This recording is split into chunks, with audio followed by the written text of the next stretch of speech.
All right, ladies and gentlemen, we are live. Hold on, we're gonna get on. Got to get on Twitter Spaces here. Let's see if we can find our live one there. Let me see. That's it.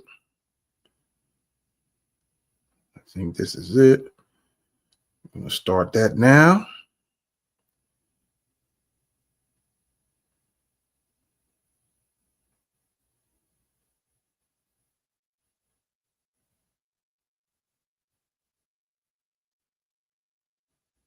All right, we're on live on Twitter Spaces. So if you guys want to listen to us on Twitter Spaces, let's see where we're at right quick. All right, hold on a sec. Welcome everybody to What's the 411 News. Again, we are live on Twitter Spaces, so if you want to go to @WT4 News, feel free to do so. We might let some folks get on stage later on and comment if you're interested in doing that. We also, let me see here. Let me put a couple of things here. Let me see. Let me copy that. All right, so let me put this on the screen as well as in the chat. We appreciate y'all for coming in, tapping in. We're going to stream this live broadcast live. The New York State Community Commission on Reparations Remedies. All right. And I think their theme today is the war on drugs, racially discriminatory criminal justice policies and practices. So they'll be on in about half an hour, roughly 20 minutes from now. Okay, let me pull this on the screen really quick. So if you guys want to come on live on our YouTube channel, there is the link. And we can bring you up there if you want to join us on our Twitter page. There we go. And if you want to talk to us there, also you can comment in the comments. I think what we might do is let the comments show on the screen, maybe. Or I'll just respond to your comments as they come in. All right. We definitely thank you for coming in. So before they get started, like I said, they got about 20 minutes before the actual commission starts. And so we're going to go into some news real quick. We're going to tap in and see what's going on in the news before we broadcast in. We want to thank everybody on Twitch. We're actually doing two things tonight. I'm on two channels. We're on What's the 411 News, and we're on Thoughts of the Week podcast all at the same time. So that's about 7 different channels between Facebook, Twitch, Twitter, and YouTube. We're on 7 different channels right now. All right. And we're on live on Twitter Spaces, Twitter X Spaces. And again, if you want to join us there on Twitter X, on Spaces, there you go on the screen. All right. You feel free to check us out on YouTube at What's the 411 News, or you can go to Thoughts of the Week podcast and catch the live broadcast right now. All right. So there goes the Twitter. And then let me put this, let's put the link in the, wrong thing there. Let's put the link in the chat for anybody who wants to come on live on Facebook. I think what I'm going to do is those who want to come on live on the YouTube channel, I'm going to require you to have your face being shown first, and then you can turn your camera off once your face is on the screen. I can see who you are before getting off the screen. Now, as far as the Twitter goes, Twitter Spaces, I hope y'all be able to hear me all the way through. I got my screen on a kind of a security lock thing. So from time to time it'll time out and the screen will go black and I'll have to kind of log back in. So hopefully you'll be able to listen to it even though the screen turns off and I have to kind of log myself in. Now, what we're going to do here, let me see in the comments. Let me put this in the comments for those who should be able to click on this. All right. Yeah. So it's going over Twitter. Okay, cool. Let's see here. Which one can we pin?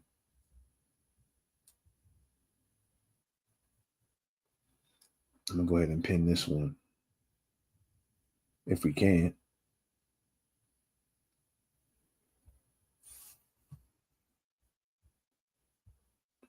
Let's see there. Well, we could put that on the screen. There's our Twitch channel. What's the 411 News? There goes our Thoughts of the Week podcast on Twitch. All right. To let y'all know we on those. There goes our live events now. You want to check us out on YouTube at Live Events Now Network, I believe, or Live Events Now. We're also on YouTube, Thoughts of the Week podcast. First time doing this ever, broadcasting on 4 different social media platforms, but they expand to 2 different channels, or maybe 3 if you're looking at Twitch, YouTube. We're on Facebook as well. I'm on my personal page on Facebook and my personal page on Twitter. All right. So there you go.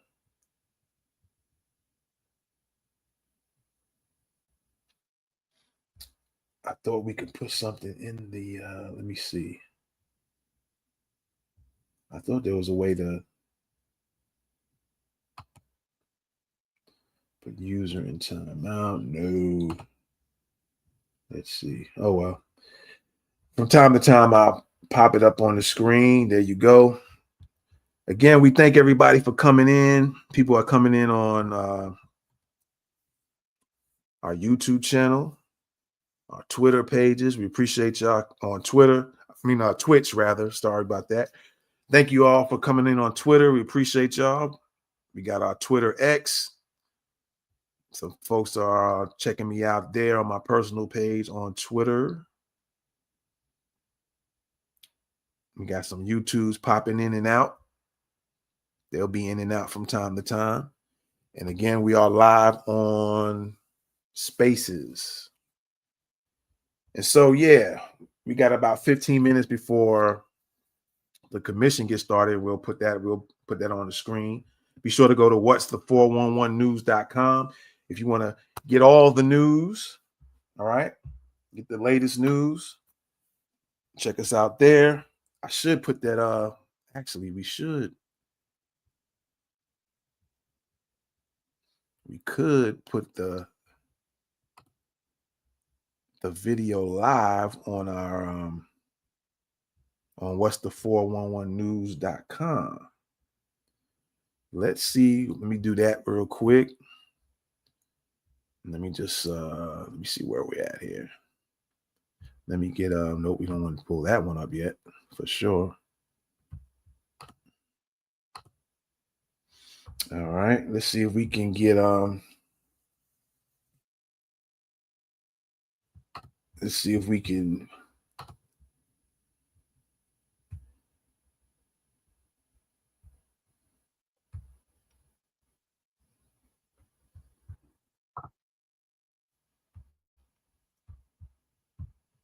and hopefully,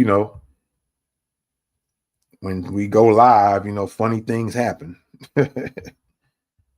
Funny, weird things happen. Let's see if we can pull this up real. All righty. Oh, I can just put that down. Let's get this stream right here. And let's put the live on our site there. Oh, they done put us out. What's really going on? Okay. Well, I'm gonna leave that alone. I don't have enough time to do all those changes. So we'll put it up later. Again, we appreciate y'all coming in. Let's real quick, let's get into some news, a real quick video. All right. First of all, I want to thank everybody for coming in. This is What's the 411 News. Let's go. Welcome back to What's the 411 News, where we bring you news observation, interpretation, and news commentary from an FBA and BGR perspective. Let's get it. All right, what's good? What's good? I appreciate y'all for coming in. Yeah, let's get into a little bit of news real quick. All right, let's get into the news real quick. There was some rapper apparently, supposedly, that I don't know if Jasmine Crockett hired this guy or how this all came about, but yeah, let me just show you the video. Let me just show you the video.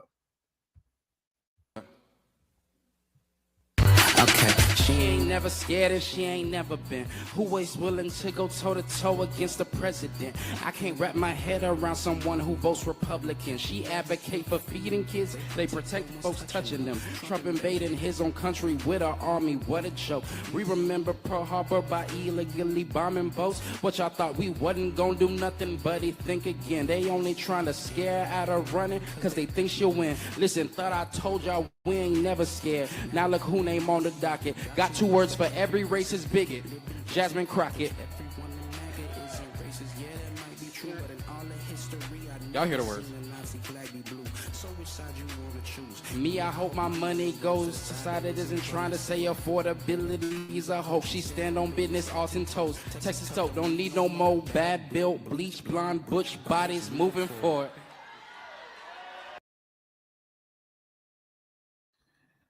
I guess that was supposed to be the part they really wanted him to say, because that was Jasmine Crockett's line there.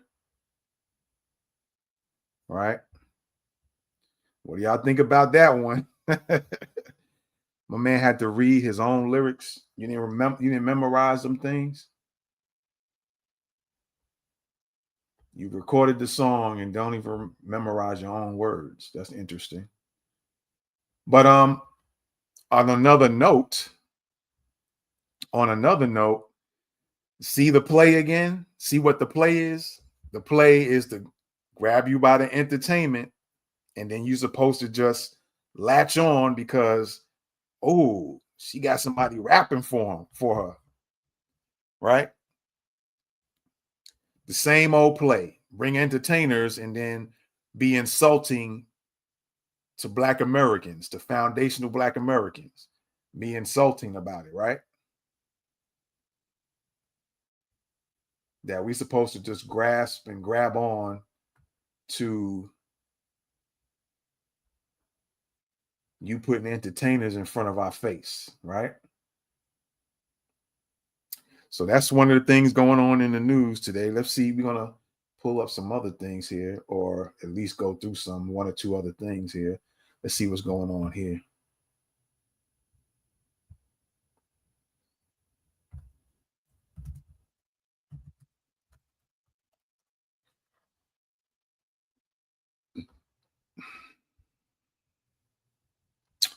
Let's see what's going on in the news, in Black news today.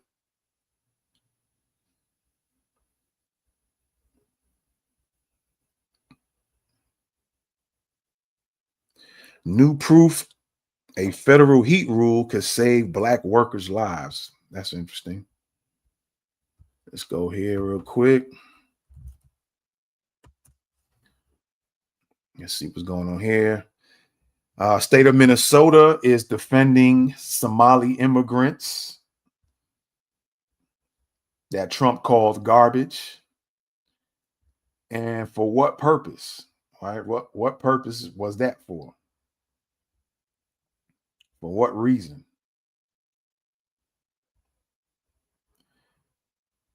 And what's interesting about that is the fact that these folks are caping for everybody else except Black Americans. They're going extra out of their way for other immigrants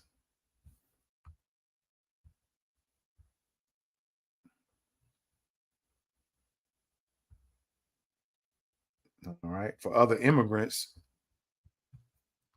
and not the people that built this nation, right?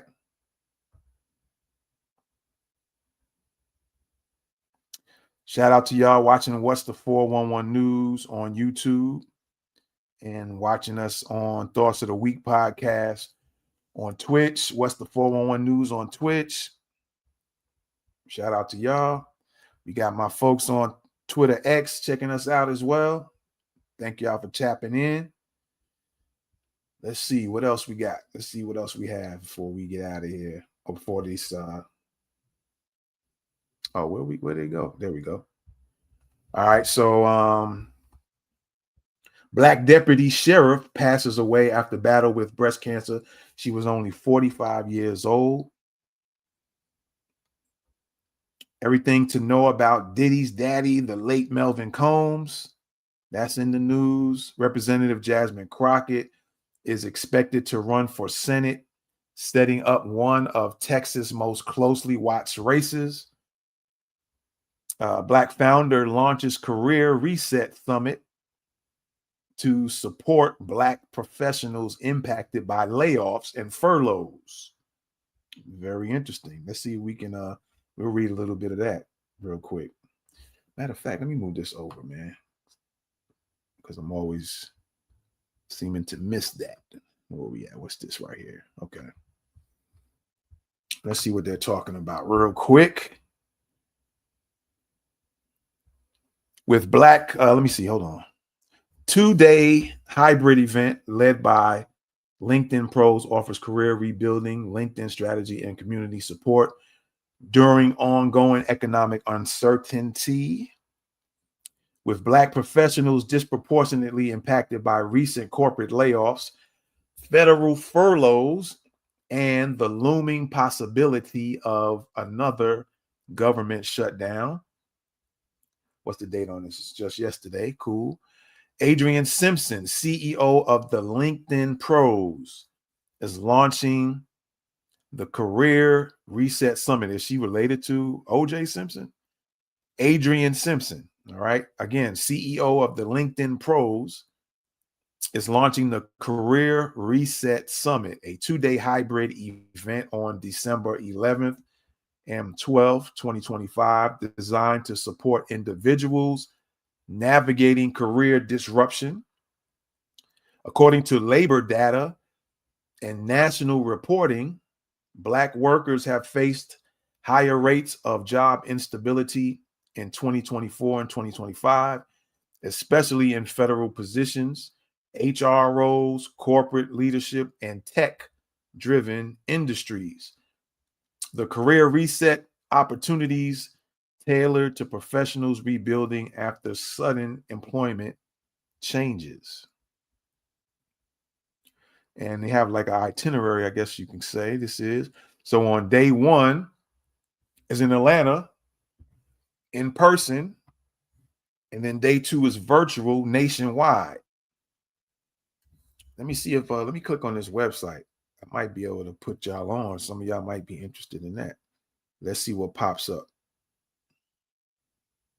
So I'm going to put this link on the screen in case you guys are interested in that, because that's coming up in the next couple of days. It's called Career Reset Summit. And I think you can be able to sign in, or I don't know if let me see if it costs anything. Day one in person and live streamed. So you can watch it or you can go in person in Atlanta. Starts at 10 a.m. December the 11th. Day two is just all virtual. December 12th starts at 11 a.m. Eastern time. Let me see what else she has on. Okay. It says your all access pass, only $25. One fee for 2 days in person or virtual.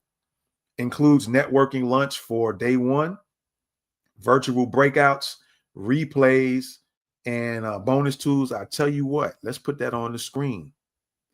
Not only put the link on the screen, let me do that really quick. Not only do that, let's Just time it out for a minute. All right, here's the link. All right, if you guys are interested in that, and we're going to try to bring that on the screen as well. Hold on, where we at?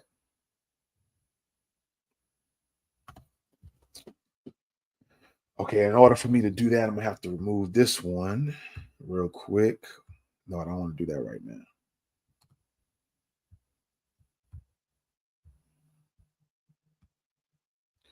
Let me stop that one. And let me bring this in the screen real quick. Let's see where we at.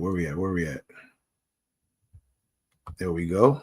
Let's bring that in the screen just so you guys can see what that's about.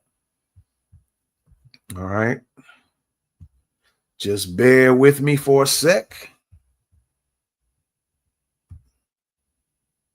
All right, so there you go. In case you guys are interested in that.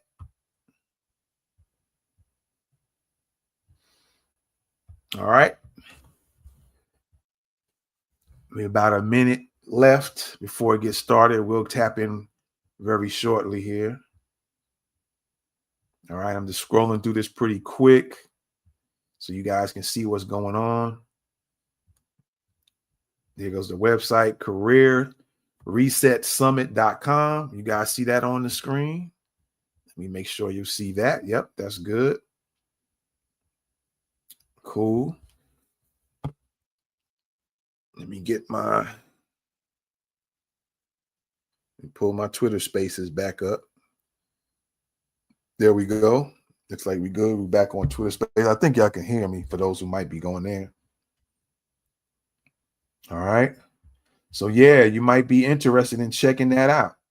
$25 for 2 days, one in person or virtual. I think they're doing virtual for both days. If you just want to check it out virtually, if you're in the Atlanta area, I guess you can check it. You can go there for the first day and then you can go home and chill on the next day. Or you might be they might be doing it for 2 days.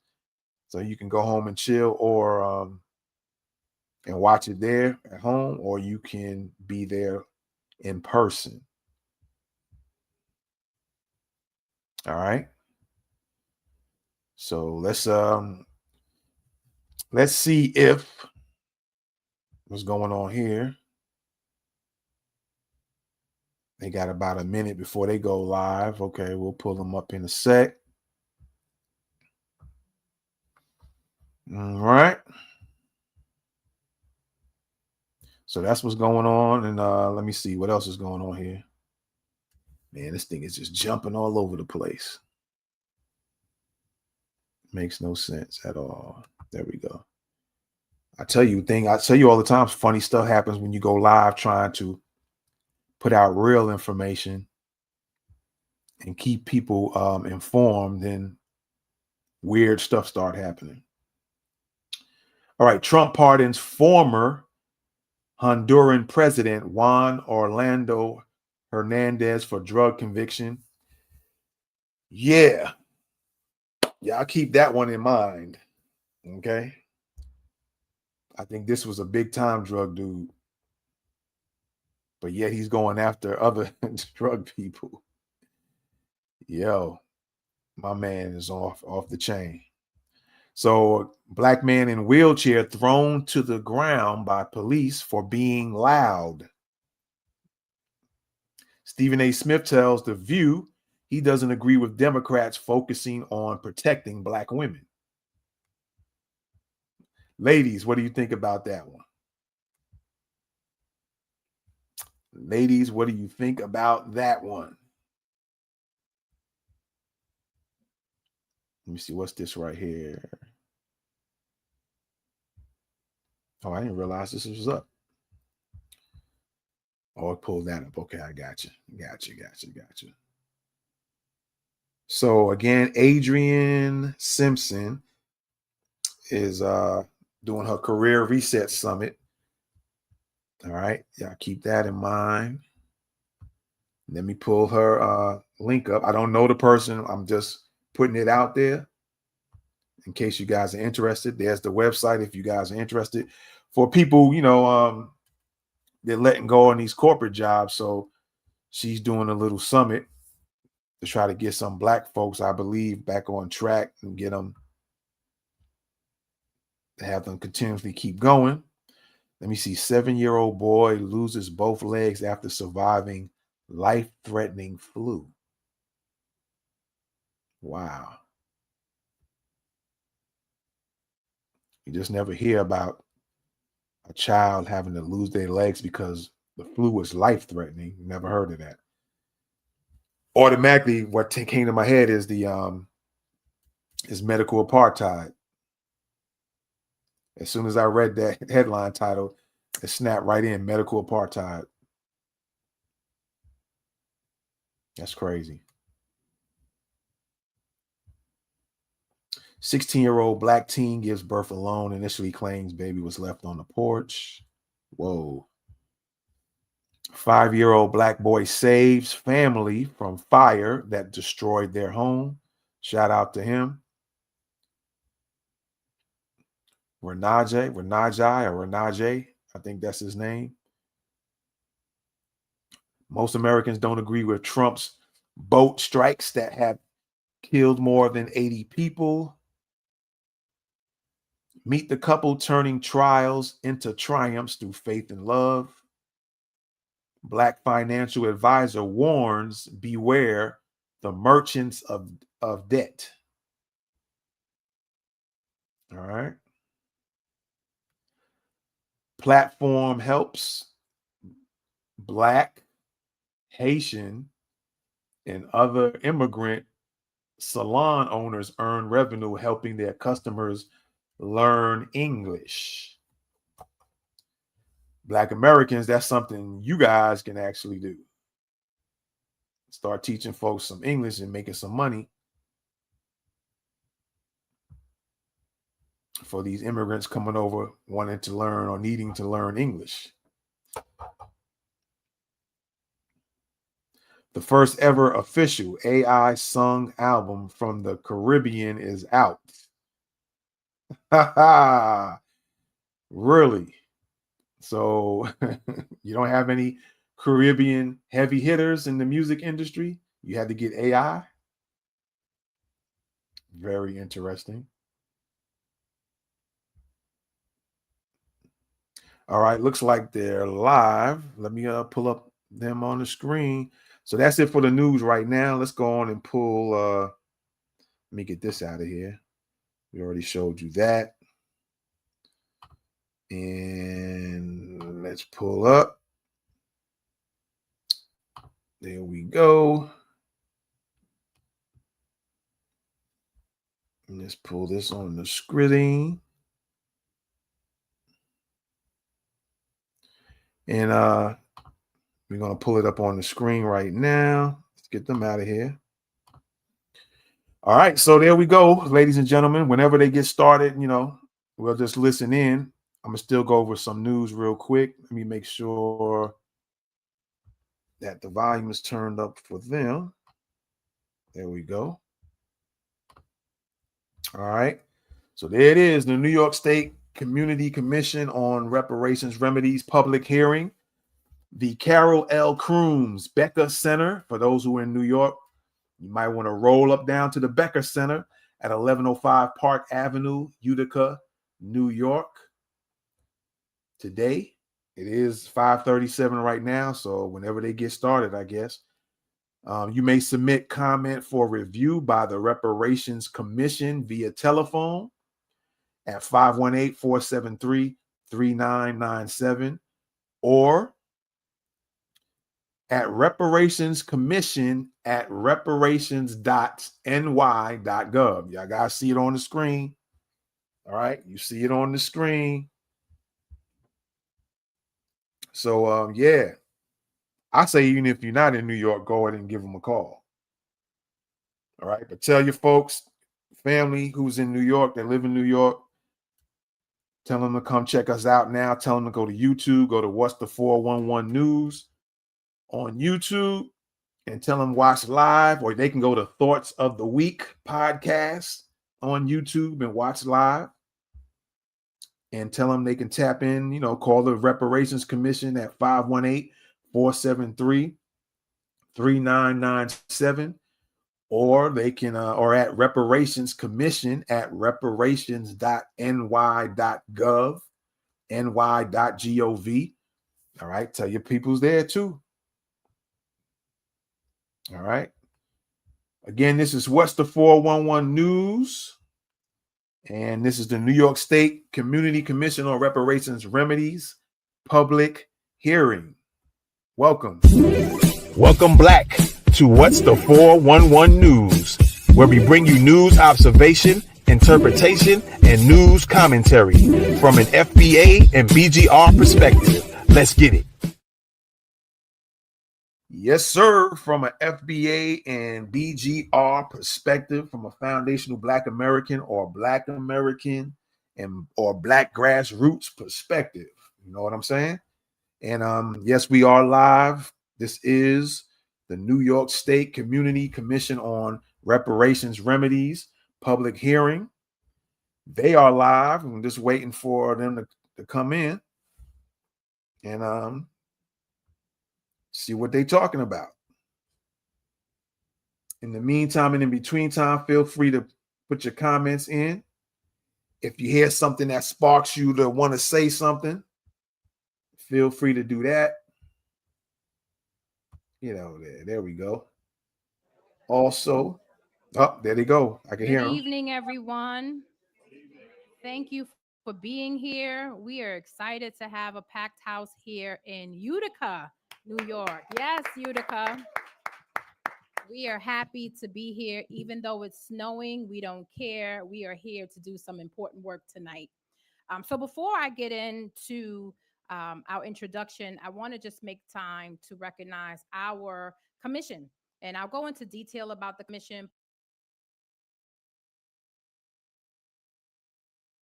But my name is Dr. Charnel Hawkins, and I am one of the 9 commissioners that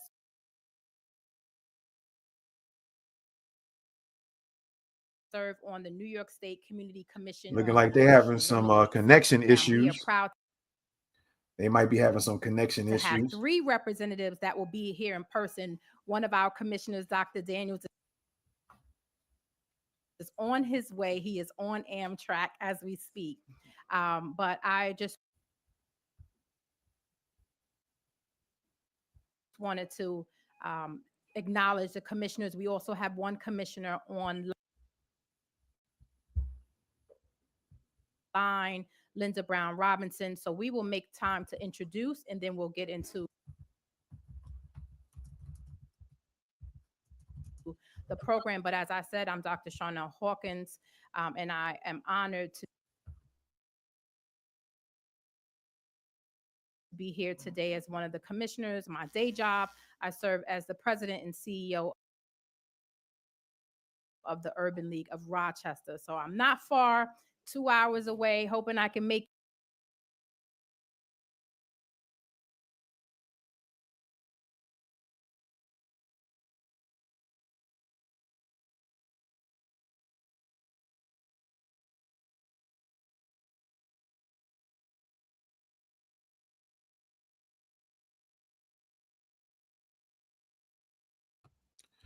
It looks like they're having some connection issues. What's really going on?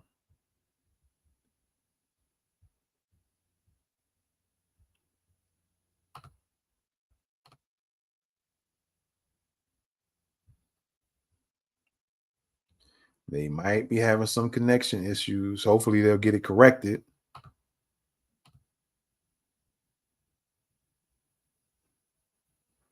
Let's see where we at on this one. I'm gonna get out of that. So yeah, if in the meantime, let's go over some more news. All right. What's going on over here? Okay, we got that.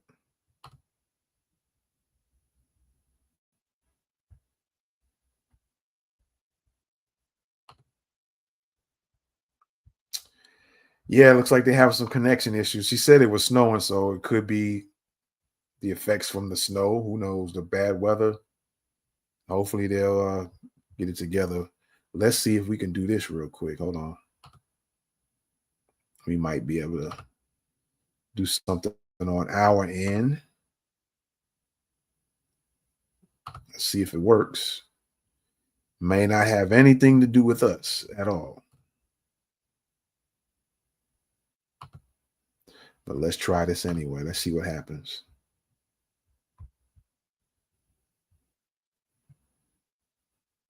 The Urban League of Rochester. So I'm not far, 2 hours away, hoping I can make.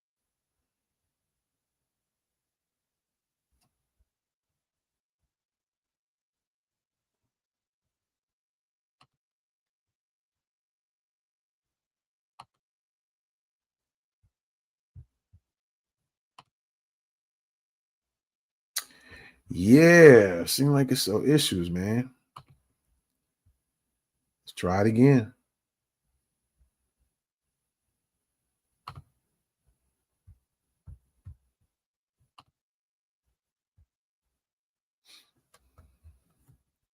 The Urban League of Rochester. So I'm not far, 2 hours away, hoping I can make. Yeah, it must be on their end. Something is going on.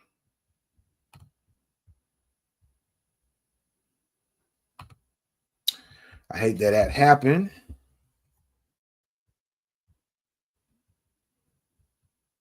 Let's try something else here. Let's see if this will pull up for me.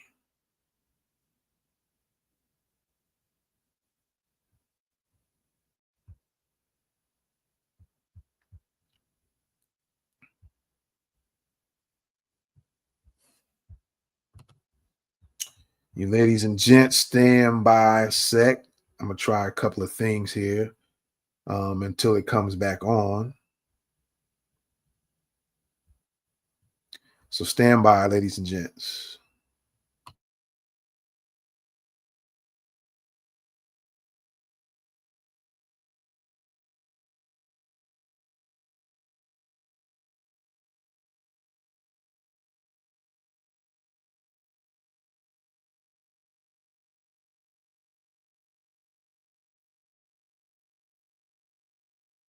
The Urban League of Rochester. So I'm not far, 2 hours away, hoping I can make.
The Urban League of Rochester. So I'm not far, 2 hours away, hoping I can make.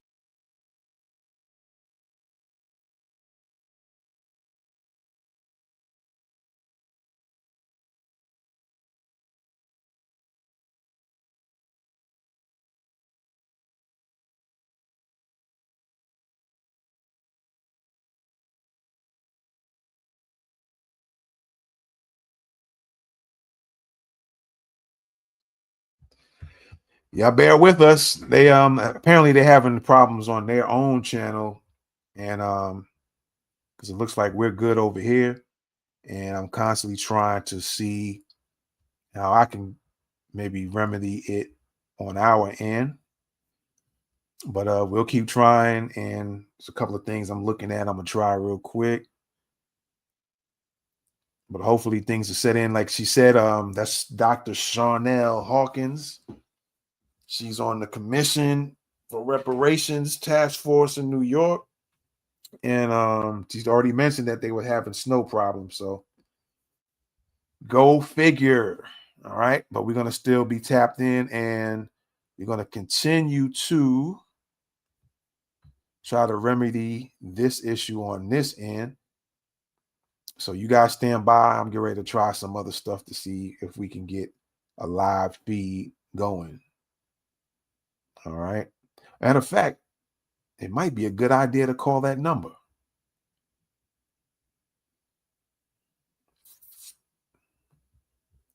Let me see if I can find the number on this website real quick. I know I said it earlier. If you guys remember what it was, feel free to put it in the chat. I know 518 was the first three. I should have put that on the screen. Let me try something real quick. Oh, I know what I can do.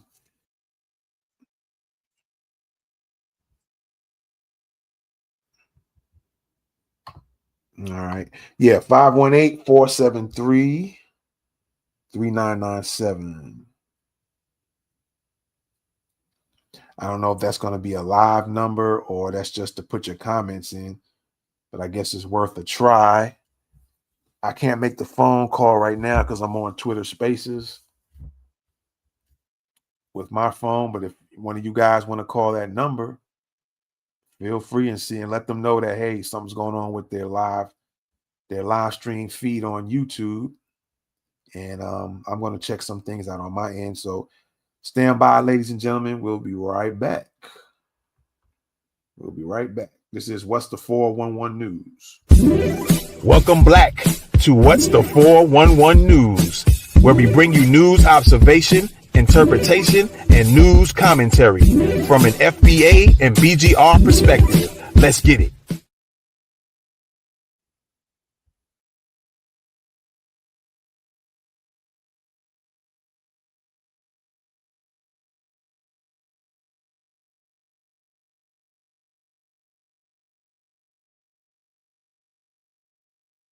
The Urban League of Rochester. So I'm not far, 2 hours away, hoping I can make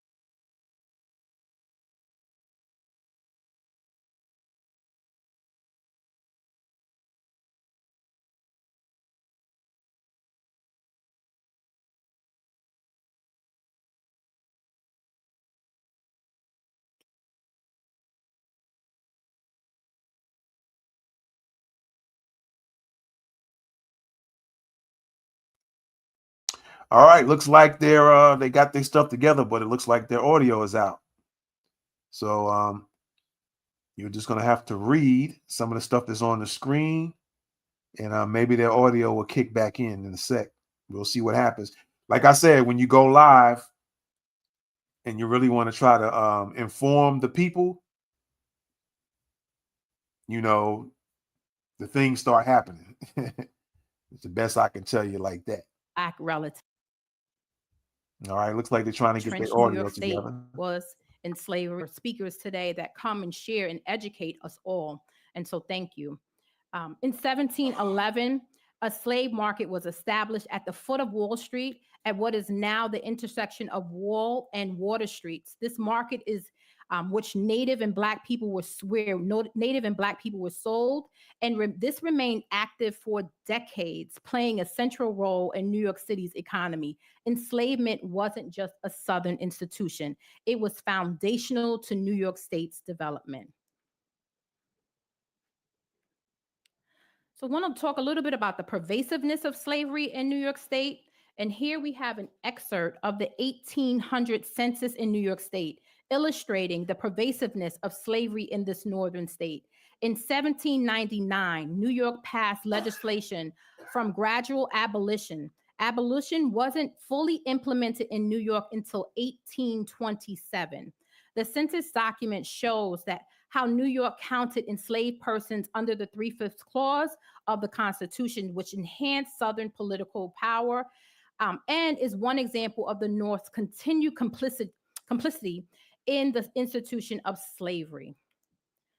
So here is emancipation. This slide talks about, it demonstrates 1863, the Thomas Nast illustration of Harper's Weekly depicting the horrors of slavery, contrasted with the aspirational visions of freedom, including payment for work, which helped to build the reality of post-emancipation in the U.S. I want to remind you all of H.R. 40 at the federal level, which would establish a national commission to study and develop reparation proposals for African Americans, which was first introduced in 1989 by Representative John Conyers Jr. and has been reintroduced. And we're not doing no every year studies. since, No studies. without passage. No studies. For those that don't know, California became the first state to establish a reparations task force in 2020, with their final report issued in the California Legislative on the 29th of June. At this time, this is a map from 2024, and we have some updating to do. But there are 11 states and 22 localities across the United States that are working towards reparations. I just had the honor of coming back from Evanston and attended the first repair symposium and had an opportunity to see 126 individuals awarded certificates demonstrating their reparations. So Evanston is leading the way for us, and we want to acknowledge the work being done there. So here we have how we established the New York State Community Commission on Reparation Remedies, which was established into legislation and signed by Governor Hochul in December of 2023. The bill was sponsored by Assembly Member Szilagyi and Senator Sanders, who will be with us today online. And the commission is tasked with several things. We're tasked with examining the legacy of slavery, subsequent discrimination, and the continuing impacts in the developing, and we're required to develop recommendations for the appropriate remedies. To be clear, the commission does not enact reparative policies. That is not what we're doing. We are providing recommendations to the governor and the legislative body. And how we'll do that is with you today. We look for your testimony. We look to hear your stories and experiences. And so hopefully what we get from you will inform the process. And by the way, while they're talking, I want to highlight the bill. If you would like to learn more about the bill, you can go to our. Let me say this. Hold on. Let me see what she's saying. Reparations. You can see past hearings. You can read the bill, and you can learn more about the work. If you're here tonight, obviously you're all here tonight, but being here tonight, if you want to share this information with your friends, your colleagues, or even your family members, certainly we want to make sure that they have an opportunity to share their testimony. You just don't have to be here tonight. You can go to the website again at ny.gov/reparations, and you can email your testimony or you can call in your testimony. There is no end time to the call. So if you were to dial 518-473-3997, you can leave your public testimony and it will be entered into the record. So I want to acknowledge the commission. I'll share the core mandates here. So we are to research the economic, the social, and political impact of slavery. I talked about the New York's role, determine who's eligible for reparations, the community impact. We're going to hold public hearings. We've been continuing. This is the 17th public hearing. And so we're really proud of the work that we've been doing for the last year. We'll develop this comprehensive report to the governor and legislative body, recommend policies, and then coordinate with our state and local officials. You also have a role in this. When the commission, I'll give you a little bit about the timeline. The commissioners will submit the report to the governor. It is due in January 2027, I should say. We plan to submit the report in December of 2026. And we will spend the time from January through March of 27 educating the community on the recommendations, gaining your feedback, and hoping that you will champion those recommendations with your elected officials, because it's going to be up to you to make sure that those recommendations are actualized. And so this is why these public hearings are so important, because we are the New York State Community Commission on Reparations Remedies, and the community's voice is critical to this process. I want to acknowledge all of our commissioners that are here, or part of the commission. I shouldn't say that they're here, but our commissioners are Linda Brown Robinson, Loree Daniel Favors, Dr. Ron Daniels, who will be with us shortly, Dr. Derek Hamilton. To my right, I have Timothy Hogues, myself, Jennifer Jones Austin, Deborah D. Jenkins, and Linda Tarrant Reed. Our commission staff, I want to acknowledge the commission staff. Some of them are here today. All right, check we have 1, 2. Erica Rowe Owen, Jesse Adwar, Stuart Mitchell is our parliamentarian. We work with Words Warriors, policy associates, and they act as our research historian and policy analyst.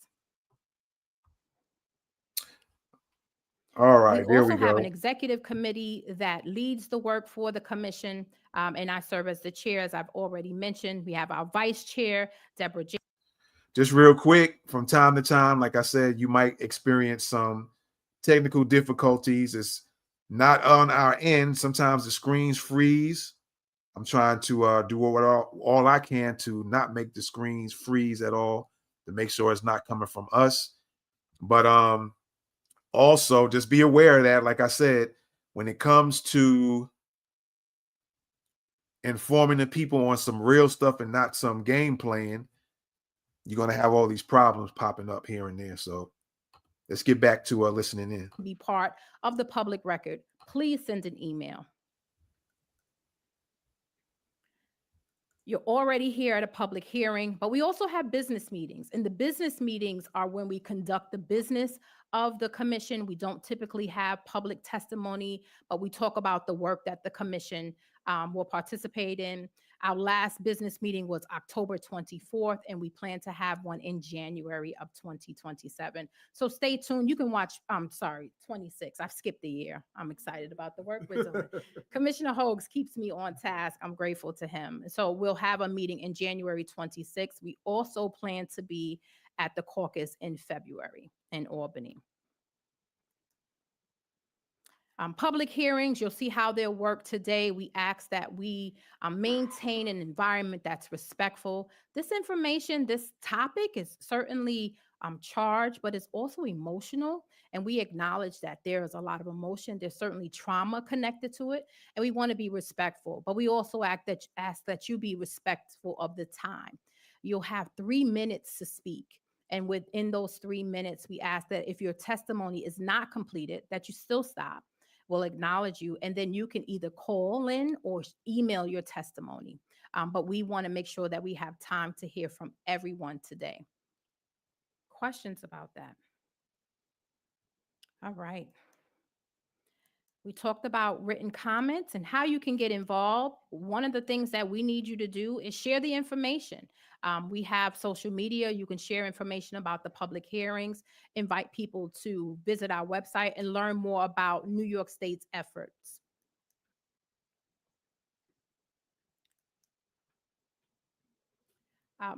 Typically, we list here where we're hiring at this time. We're almost at this place where we've hired all of our staff. We're getting closer. And so right now, there are no current vacancies, but stay tuned to our website when we have others. So I am excited I want to make one more opportunity to see if we can greet our Commissioner Linda Brown Robinson before we get to our speakers. Hi, can you hear me now? Yay! We can hear you. Yay. And we can see you. Thank you. Okay, so hi, as our chair said, I'm Linda Brown Robinson. I currently live in Syracuse, New York. I hail from Mount Vernon, New York from back in 1968. I moved upstate. I'm involved in a lot in my community, and this is one of the things that's important to me. So I'm not going to further anything, but I'm probably somewhere where you can find a little bit more about me. But thank you, Chair, and for letting me introduce myself. All right. And so, real quick, we always like to take the temperature of the room to see how we are penetrating New York State. And so, before hearing about this public hearing today, how many of you, by show of hands, knew that New York State had created a commission and was taking on this work? Okay. That feels good. How many of you have attended a public hearing or a business meeting or watched online? Thank you. Okay, well, we thank you and we appreciate you. And so, of those that knew about it, let me see your hands again. How many of you told someone? Keep them up, This feels like please. How many of you that have your hands up told someone else about the commission and the work that we do? So, if you have, leave your hands up. Okay. Thank you. All right. So that's the part we really need your assistance in. We do have a marketing plan and we are doing that, but we know that we can't reach everyone. And so this is a very important work that we're doing. And so we need to continue to spread that word and make sure that individuals are aware and educated on the work that we're doing, because we need your testimonies and your stories. And the other thing that we need that is very critical is we need your recommendations. Right. And so we've had a lot of stories, but we also need your recommendations and your input on what you think it should look like and what it should be. Is that okay? Oh, y'all like, okay. Yeah. All right. Y'all can have call and response. Is that okay? All right, there it is. Thank you so much. All right. So we want to make sure, just as a reminder, as we prepare for our two speakers, we want to thank them again for coming and traveling all the way from New York City. But we want to make sure that anyone that wants to provide public testimony has signed in, because I will call those your names in order that you signed in. So please make sure you sign in. So thank you again for coming. I just want to do a quick shout out because I see my mother-in-law in the room. And so I want to stay in good graces with my mother-in-law. So I just want to acknowledge that she's there. Okay. So I'm pleased to introduce Tony Smith, a New York State director at the let me start again. I'm pleased to introduce Tony Smith, the New York State director at the Drug Policy Alliance, where she works to advance local and state policies to reduce harms associated with drug use and drug criminalization. Prior to joining the Drug Policy Alliance, Tony was the assistant field director at the New York State Civil Liberties Union, where she worked on campaigns to protect public education and promote racial justice. Through this work, she was named to the 2021 and 2022 City and State New York's Power 100 education list. Tony graduated from Manhattanville College in 2003 with a degree in sociology. And in 2022, Manhattanville College awarded Tony with an honorary Doctor of Humane Letters for her advocacy for human rights and social justice. We are honored to have Tony Smith here with us today. Please take the stadium and let's give her a round of applause. And thank you for making the trip to Utica. Thing, right? Yep. I don't usually go by Mr., but today I'll be Mr. Did you say Mr.? Did I say Mr.? You could call me no something. Oh, I was gonna say I didn't say Mr. Whatever you can use whatever you want. Sorry. We apologize on behalf of the folks that made the PowerPoint. We know that you are Miss Tony. We all need to be ready for first. You know, this is a first for me. I'm gonna embrace it. All right. And here we go. I'm gonna put this down. Good evening. Thank you so much. Thank you for having me here. Thank you to this community. Thank you to the center. Thank you to the commissioners for inviting me here and also for today's topic. How many of you are excited to hear about the war on drugs today? Hello? All right. It is my pleasure, though, to have the opportunity to contribute to the work to make reparations real and meaningful in New York, for New York, by New York, right? Today, I'm speaking on behalf of the Drug Policy Alliance. And with profound respect for the many years of work my colleagues my movement partners, my fellow brothers and sisters have done to lay their foundation for the work that I'm able to do today to uproot the war on drugs from our communities, and also for the rich knowledge base that made my presentation possible. Some or maybe all of this presentation will be familiar to you. And if it is, I hope that experiencing it again today offers new or renewed thoughts, insights, and opportunities for you and all of us. The Drug Policy Alliance addresses the harms of drug use and drug criminalization through policy solutions, organizing, and public education. We advocate, make sure you can hear me. We advocate for a holistic approach to drugs that prioritizes health, social supports, and community well-being. We oppose punitive approaches that destabilize people, block access to care, and drain our communities of resources. We believe that the regulation of drugs should be grounded in evidence, health, equity, and human rights. What is the war on drugs? The war on drugs is a war on people, and it has impacted nearly every aspect of our lives. Rather than invest in communities, public officials invest in surveillance, policing, and punishment tactics that disproportionately target and impact Black and Brown New Yorkers. These tactics have fueled mass incarceration. However, punishment is not limited to the criminal legal system. There are serious consequences in every facet of civil life. This means that punishment is the default reaction to drug use, wherever it shows up, impacting our lives in profound and often unacknowledged or unrecognized ways. We'll stay here for a second. As far back as my family can trace, my African roots spent multiple generations enslaved in or around Georgia, and with millions of others journeyed to the north during the Great Migration. My family settled in Cleveland, worked at the steel mill, found new opportunities in Minneapolis, and then found their way to New York City in 1967. Like my family, New York's history of the war on drugs has its roots in the South.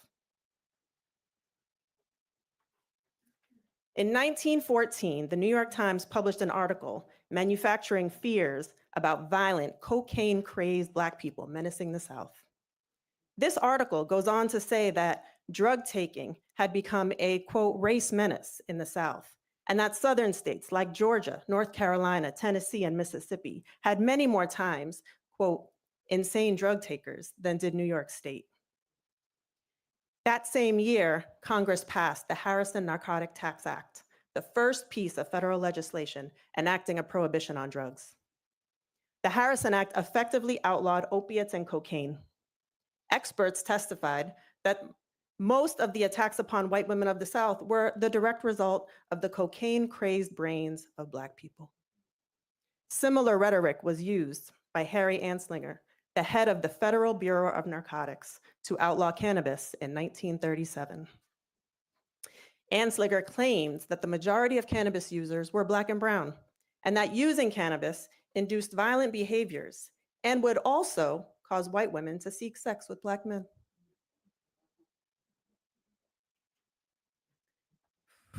Every time I read this quote, I feel like it should be easily the final piece of truth that causes the war on drugs to fall. This is a quote from John Ehrlichman, counsel and advisor to President Nixon, said in a 1994 interview and not published until 2016. He said, "You want to know what this was really all about? The Nixon White House had two enemies, the anti-war left and Black people. We knew we couldn't make it illegal to be either against the war or Black people.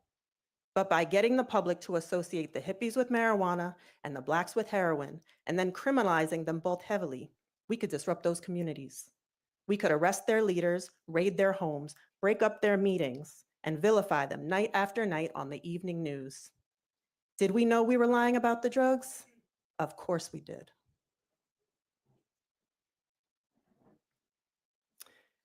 We know these kinds of vilification and dehumanization tactics have been used against Black people for centuries. Retooling them into the war on drugs began to be formalized through, I'll go back here for a second, through Nixon's 1970 signing of the Controlled Substances Act, which classifies drugs into levels of benefits and potentials for harm, and is used to inform law enforcement strategies and severity of criminalization. This classification ended up relying on fear and stigma rather than science. And in Nixon's 1971 War on Drugs speech, he declared drug abuse America's public enemy #1 and committed to providing however much money it took to wage the war. Just 2 years later, New York enters the conversation and passed the infamous mandatory minimum sentences, the Rockefeller drug laws, perhaps the part of the drug war on which there is the most scholarship. These laws became widely seen as a template for states across the country. So here are 3 headlines on the Rockefeller drug laws. One is from 1973, the year of their enactment. Rocky asks for life for pushers. One headline from 1998, which was the height of mass incarceration under these laws, also when I found my young activist voice on the streets of New York City and Albany. And that headline says, critics say Rockefeller drug laws pack the prisons, force plea deals, and hit small timers the hardest. And the final headline is from 2013, 4 years after the final wave of reforms repealing those laws. And it says, the drug laws that changed how we punish. By the 1980s, political pressure and media focus surrounding crack cocaine triggered a wave of federal and state drug laws. The Federal Anti-Drug Abuse Act of 1986 enacted the 100-to-1 sentencing disparity between crack and powder cocaine.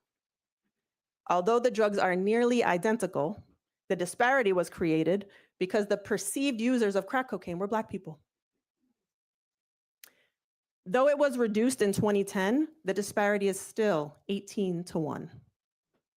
These laws rapidly accelerated the growth of the US prison population. In New York, this amount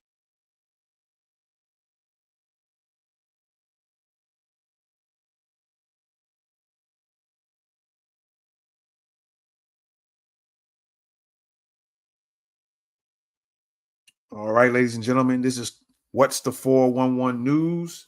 We also on Thoughts of the Week podcast. They have a delay going on.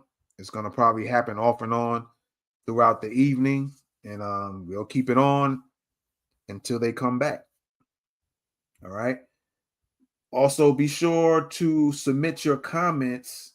You can do that right now for review by the Reparations Commission by telephone. That's 518-473-3997 or at Reparations Commission. They got that word misspelled at reparations.ny.gov. All right. Let's correct that spelling real quick. There we go. Again, there might be from time to time, there might be some delays in their feed or some problems with their feed.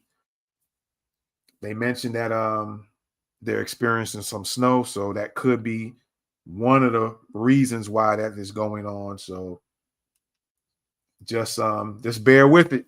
We'll keep it alive and locked in, and hopefully they'll come back. This happened. This is the second time this happened now. So, and we'll try to do what we can on our end to make sure that feed continues. All right. So stand by, ladies and gentlemen.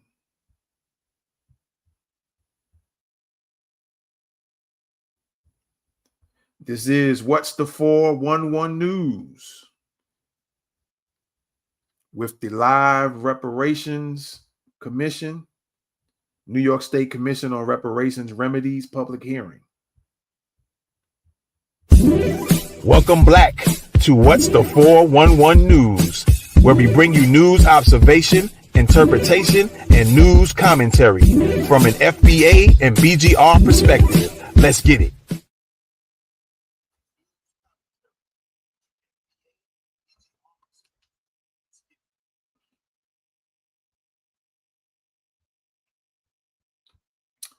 Yes, sir, ladies and gentlemen, this is live. We live right now. The New York State Commission on Reparations Remedies, public hearing, and they're having some issues with their feed once again. And like I said, I'll repeat it again, you know, when it comes to getting that real work, there's always some monkey wrench thrown in the mix, if you will. All right. But hopefully they'll get their feedback shortly and you can continue to listen in.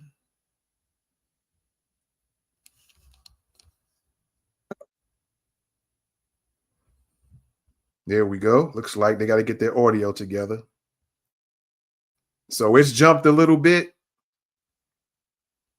There's nothing on our end that we can do. So hopefully their audio will come back in shortly.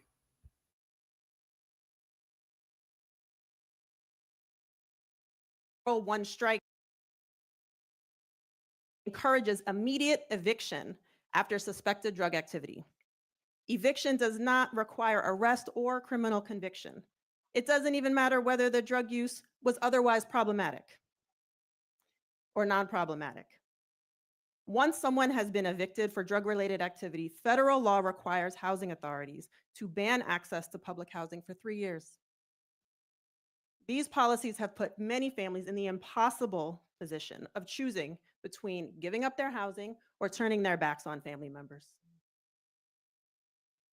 And different public housing authorities across New York State have various interpretations of this and choose how harshly to pursue these punishments.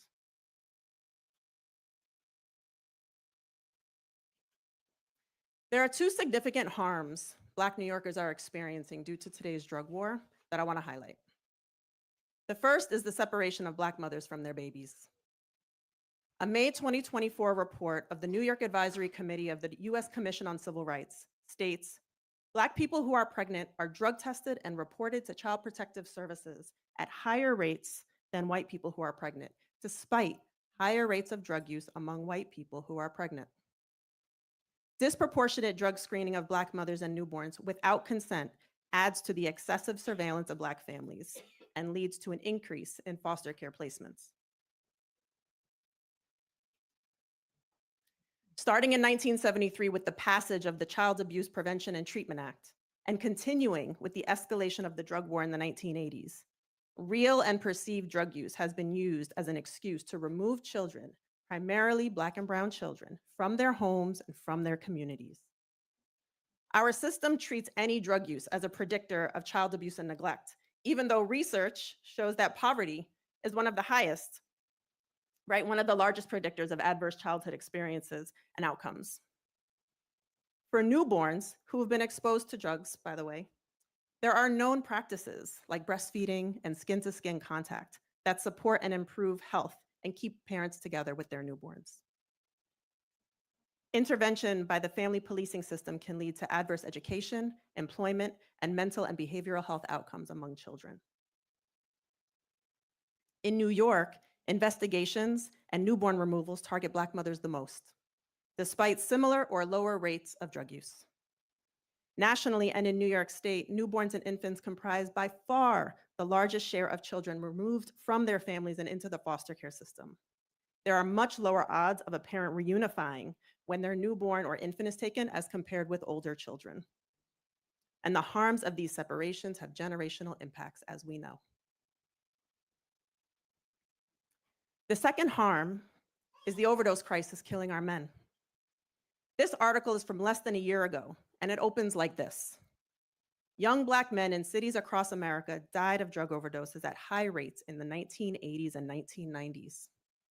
During the recent fentanyl crisis, older Black men in many cities have been dying at unusually high rates. They're all from the same generation. And this is the trend that's happening in New York right now. As the street drug supply has shifted from plant-based to synthetic, it has become more potent, more unpredictable, and as a result, more deadly. The iron law of prohibition shown here says, the harder the enforcement, the harder the drugs.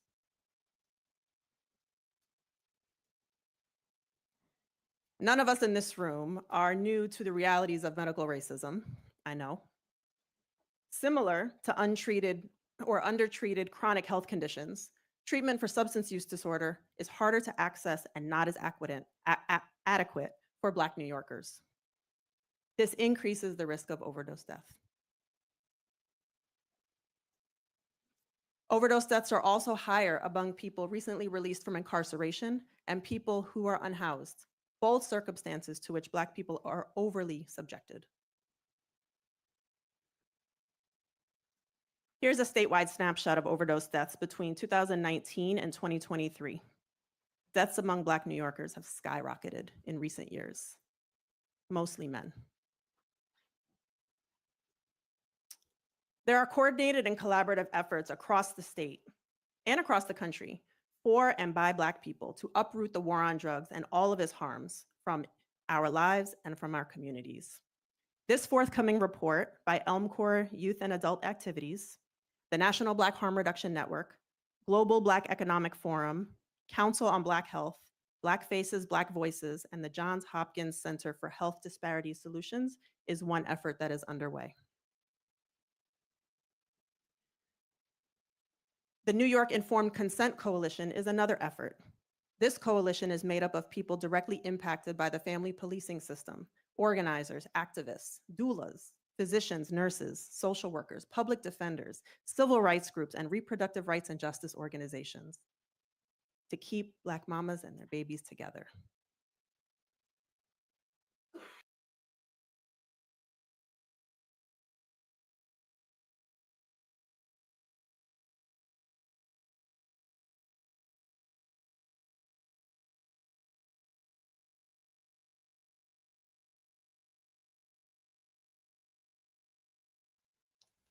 All right, ladies and gentlemen, this is What's the 411 News. You're probably going to get this all night, so just be patient with their feed. They're always having some type of live stream feed issues. And again, it could be due to the snow they're having in New York, and it might be interrupting with them being able to supply a live feed. And so just be patient. The way it's been going is they'll get the video back shortly, and then the audio won't kick in until about 30 to 40 seconds after the stream comes back. So just be patient. Looks like they might be back shortly, but that's how it's going to probably happen all night. So just be patient about it. Take your notes. When things freeze like it does and you see things on the screen, which where they're coming back now, just take notes. All right. They're coming back now.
Again, ladies and gentlemen, you know how it is when you want to do something constructive or get informed constructively. We having these issues. So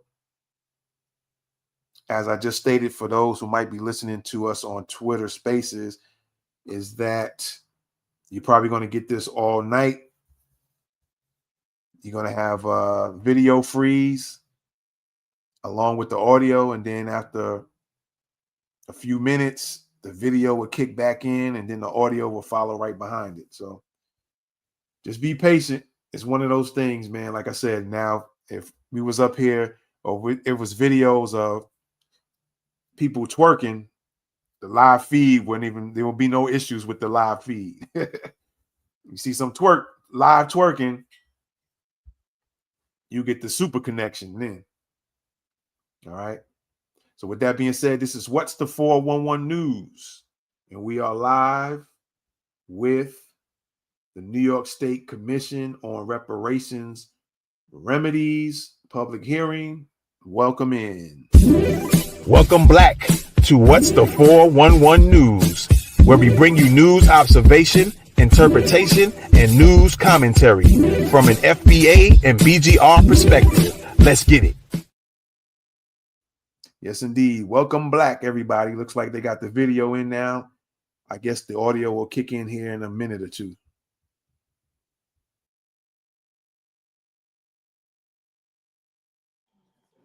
And, I have a theory that I've been working on. I think that we've been oppressed for so long and so harshly that our threshold for pain is so high that we don't even know we're in trouble until right before the lights go out. So tonight, I want to spend a few moments to talk to you about this issue of reparations, the drug war, and I want to give you a historical backdrop, because I want to talk about it from a criminal justice perspective. Let me first thank my colleague, Tony, for giving such an exceptional presentation. She gave you PowerPoints that had a lot of information. My PowerPoints have no information, have one sentence on it. In fact, I don't even have my laptop, so when I say next slide, I'm hoping that somebody hits a button and we get to the next slide. Laughter is like unto medicine. We have to do it more often, And it's intentional, because I know that the subject matter that I'm about to address is not the most comfortable, but it's necessary. Let's start off with the first slide. So I want to talk about the foundations of slavery and the prison industrial complex in New York. And I put up there Dutch West Indian Company. Not that it was the only company that was involved in the whole process of enslavement, but it's one that we're familiar. We've probably heard about that company a lot. And what that says to you is that the slave triangle, it wasn't a slave trade, which let's use accurate language. When you trade something, that means two people exchanged something of equal value and both of them walked away feeling that they got what it is they wanted. That's not what happened in this situation. There was no trading going on. People were taken. People were tricked. They were manipulated. They were sold into slavery on the other end. And then when they left Africa, they were dropped on different continents. So depending on where you were dropped, you were either Haitian, you were either Jamaican, but we all came from the same common source. And we were a part of a very vindictive system, because people have this nostalgic view that people just rolled up with a ship and started loading, African folks on the ship. That's not how it happened. There were trading posts that were set up there. They're along the coastal line, and they were there so they could learn your strengths, but particularly your weaknesses. So when it was time to attack, to draw you in, they had already understood culturally how to do so. And what we need to understand is that we went in kicking and screaming. This wasn't a voluntary thing. They don't show you that part, that we fought every step of the way. And that's the reason why folks were thrown overboard. And that's the reason why people were mutilated on the trip. And we're going to get there because I only want to spend 3 minutes on each slide. The foundations of slavery and the prison industrial complex happened at the very beginning. What's happening now in the prison system was manifested back then. They were putting what's called the infrastructure in place. How the law was weaponized against the 13th Amendment. So I have to just read it right quick. I brought my glasses, if y'all don't mind. I want to make sure we get it. 13th Amendment, neither slavery nor involuntary servitude, except, and I want y'all to hold on to that except as a punishment for crime whereof the party shall have been duly convicted, shall exist within the United States or any place subject to their jurisdiction. Neither slavery or voluntary servitude, except. So what it says is that slavery is abolished, except. I want you to hold that for a minute. Except, in other words, the except. We are that except. Here's how it worked. When the 13th Amendment was finally released, when folks who were enslaved got word that they were being set free, many of them, not all of them, but many of them decided that they would pack up and they would leave the plantation and go look for loved ones, brothers, sisters, husbands, wives. That's what they would do.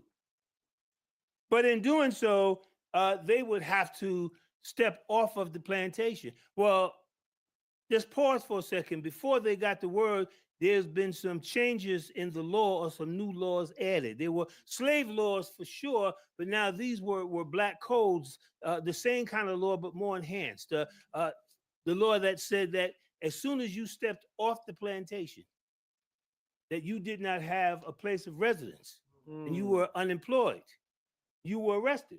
It was against the law for a slave to not have a job and be unemployed. And since you were free and you got word we're free, they said, sure, you're free and you can vote. But before you can do so, you have to first pass this literacy test. And if you pass the test, you were arrested against the law for a slave to read. And they had the convict lease laws. Convict lease law said anyone who was convicted, except, you know that exception, anyone who fell in that category could be leased back to the plantation, sometime even before your bed got cold. This is on the books. It's still on the books to this day. The 13th Amendment is still an amendment. It's still on the books. Now, what does this have to do with the prison industrial complex? We're going to get there. Let's go to the next slide. We're going to get there. That's for y'all. That's not for me. The historic Attica Rebellion, where prison conditions were so inhumane, so degrading, so deplorable that the men decided enough's enough. And they decided to get their voice heard that they were going to take over the prison. Now, I'm giving you, there's a whole lot more to it than that. In fact, the rebellion wasn't even supposed to happen that day, but because an incident happened in the yard where a correction officer decided that he was going to bust somebody upside the head, it kicked off a little sooner than it was supposed to. So it wasn't as well organized as it could have been, but nevertheless, it got sparked. We don't call it a riot, we call it a rebellion because these individuals were already planning this. This is not something that happened haphazardly. This wasn't accidentally. This wasn't coincidentally. They knew that they were going to make this move. It just happened a little sooner than they planned. And you might also know that Nelson Rockefeller, governor at that time, bought into this whole lie that they were in there killing correction officers, which was not true. Did not happen. But they needed a reason, like they've always needed a reason. And so they decided that I want you to drop tear gas in the yard. There are civilians in the yard, correction officers in the yard, and incarcerated people in the yard. I want you to drop tear gas, and I want you to go on the roof, and I want you to fire upon the yard until there's no more movement. And that's what happened. I'm giving y'all the real short version because I don't have a lot of time, but I want to hit some points. And those who survived had to run through a gauntlet. I don't know if everyone knows what a gauntlet is, but it's a line with people on two sides. And the correction officers had sticks with nails in them, they had belts and whips, and you had to make it through the gauntlet in order to get back to your cell. So many got killed that way. And then after that, there were beatings. There were people screaming throughout the nights afterwards. This was the kind of punishment. Let's go to the next slide.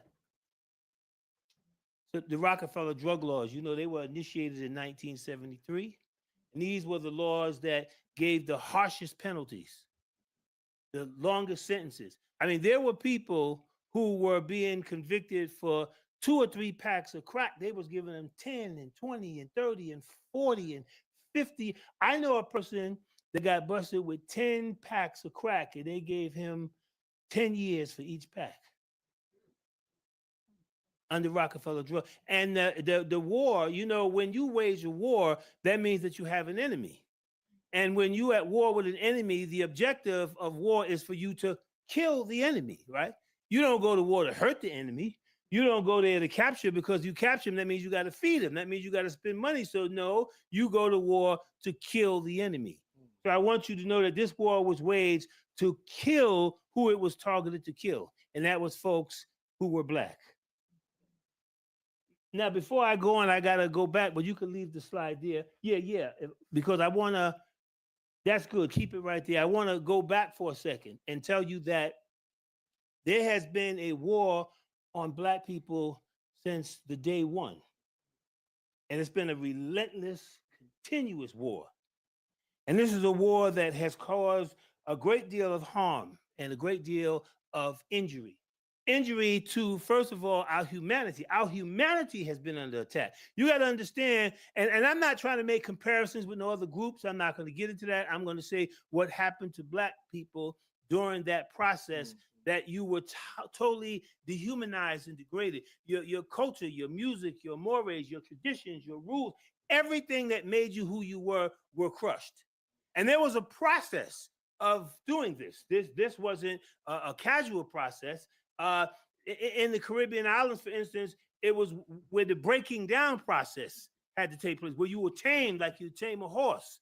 And they had to beat you into submission and do whatever was necessary. Those who saw roots, you saw what happened to Kunte Kinte. He said, "My name Kunte Kinte." He said, "No, your name is Toby." He said, "No, my name is Kunte Kinte." And they whipped him and they beat him. They whipped him and they beat him and they whipped him and they beat him until finally, after being beat and whipped until the skin was dropping off his body, he finally said, "My name Toby." Beat him in. And for those who the children are not yet born, if they particularly had a woman and she was pregnant and they wanted to make an example because she got caught, man, our women was serious. They were grinding up glass in the oatmeal. We were rebelling in all kinds of ways. But if she got caught in a rebellious state, the slave master would take her and he would tie her, you know, to a tree with her stomach sticking out and call all of the slaves to the square to see what happens when someone's disobedient. Then he would pull out the Jimboy knife and split the stomach open and crush the baby's head so that the fear would go into the unborn baby. This is the real version, not the one you see on television, the Hollywood version. I'm giving you the real version. And then we're going to talk about the prison industrial complex. So I just wanted to give you that as the backdrop. That's the intro. So let's talk about the prison industrial complex. Because the math is not mathing. Why do I say that? Because one would think if in fact it was Black people that were committing the crimes and using the drugs and causing the chaos, then as you're locking them up, you should see a drastic reduction in crime, right? But if in fact you're arresting people and crime is still going up, you got to say, hold up now, something is not right here. If I'm arresting folks and the incarceration rate is going up, the violence and crime rate should be going down, should be an inverse reaction. But if you got incarceration going up and crime still going up, then something's wrong here. And what we should know is that the more people that you incarcerate in a society, in a community, the more likely it is that crime is going to be committed. Why is that? You got less fathers. You got less mothers. You got less social support. All the social control mechanisms begin to, and you have disorder. You don't have the guidelines to be reinforced. You don't have grandma to give you that look, grandpa to give you that look. You don't have the reinforcements there. You don't have the foundation. The rug's pulled from under you. And so this disorganization theory, and it first came out of Rutgers, where they showed that the more people that you incarcerate, the more likely it is that crime and violence is going to go up, not down. And what we need to understand is that this is just a continuum of the chattel slave plantation. How do I know this? Well, first of all, I'm going to say you never want anyone to ever be arrested, even if they decide afterwards mistaken identity. Even if the prosecutor declines to prosecute, which they do from time to time. Even if the judge says, this is garbage, throw it out. And here's why. Because once someone is arrested and they put you through the system, they marked you. How do they mark you? Because when you're arrested in your process, they take your fingerprint and they take your mugshot and they send it to a central repository. In New York State, it's called the Division of Criminal Justice Services. And it creates what's called a cycle on a rap sheet. Rap sheet stands for Record of Arrest and Prosecution. Now, an hour after you were arrested, they let you go. They said, I'm sorry, you were the wrong person. But they've already fingerprinted you. So you've already been marked, which means now you are subject to all of the collateral consequences that are generally associated with a criminal record, although you technically don't have a criminal record, but realistically you do, because your arrest has been documented on the same sheet as the conviction, on the rap sheet. The rap sheet has both convictions and arrests. And so once you are touched by the system, you automatically put your life on a different trajectory. Well, you know, there's been millions of Black men touched by the system, which means that your chances of success now have been extremely limited. Just because you've been touched by it. And I'm glossing it over. If this was a different situation, I would go far more in depth, but I think you get it. There has been a relentless attack in order to put us back in the system. Now, here's the key. When they do decide that you have been convicted of this crime and they want to sentence you to spend time in a correctional facility, they have to initiate what's called transfer of custody. A transfer of custody means you're being transferred from the judiciary to the State Department of Corrections. Once that happens, you become a ward of the state, or boom, better yet, state property. So now they have, in a very insidious way, manipulate and weaponize the criminal legal system so that they can re-enslave you legitimately because you broke the law, allegedly. And let's go to the last slide. There is help coming. There's a non-traditional approach. And, you know, we're going to need everybody. We're going to need everybody in order for this to happen. The non-traditional approach is an approach that was created by some gentlemen after the 1971 Attica Rebellion. New York State decided that all of these men were troublemakers. Some of them were former Black Panther Party members. Some of them were SNCC members. Some of them. So they said, we're going to put them all in one prison. They put them all in Greenhaven Correctional Facility. And when them brothers got to Greenhaven, they got together, so hey, ain't you from around the way? Where you from? Where you live at? You in the Bronx? Hold up. They started doing little stick things and found out that all of them came from 7 neighborhoods. And they did the study. It was called the 7 neighborhood study, we call it, but it's called the non-traditional approach to violence and crime. And in that study, they showed that 75% of all the men that were in New York State prisons came from 7 neighborhoods in New York City. And that these 7 neighborhoods happen to be the same neighborhoods that have been under attack. They've been underfunded. They've been defunded. Highest rates of unemployment, substandard living conditions, poor quality health care. You know, all of the things that would naturally put someone at odds with the system. And what happens in that process is that if the conditions now don't support individuals' growth and development, that means that when individuals come out, and they do, they go back. The recidivism rate in New York State has moved between 60 and 70% for the last 5 decades. If you use the 60, 6 out of 10 individuals that come home go back within 3 years, and a third of them go back in the first year. If you use the 70%, 7 out of 10. Now, I don't know. But if you were a car manufacturer and you was the person in charge of the line, and 7 out of your 10 cars that came off your line were defective, how long you think you'd be working?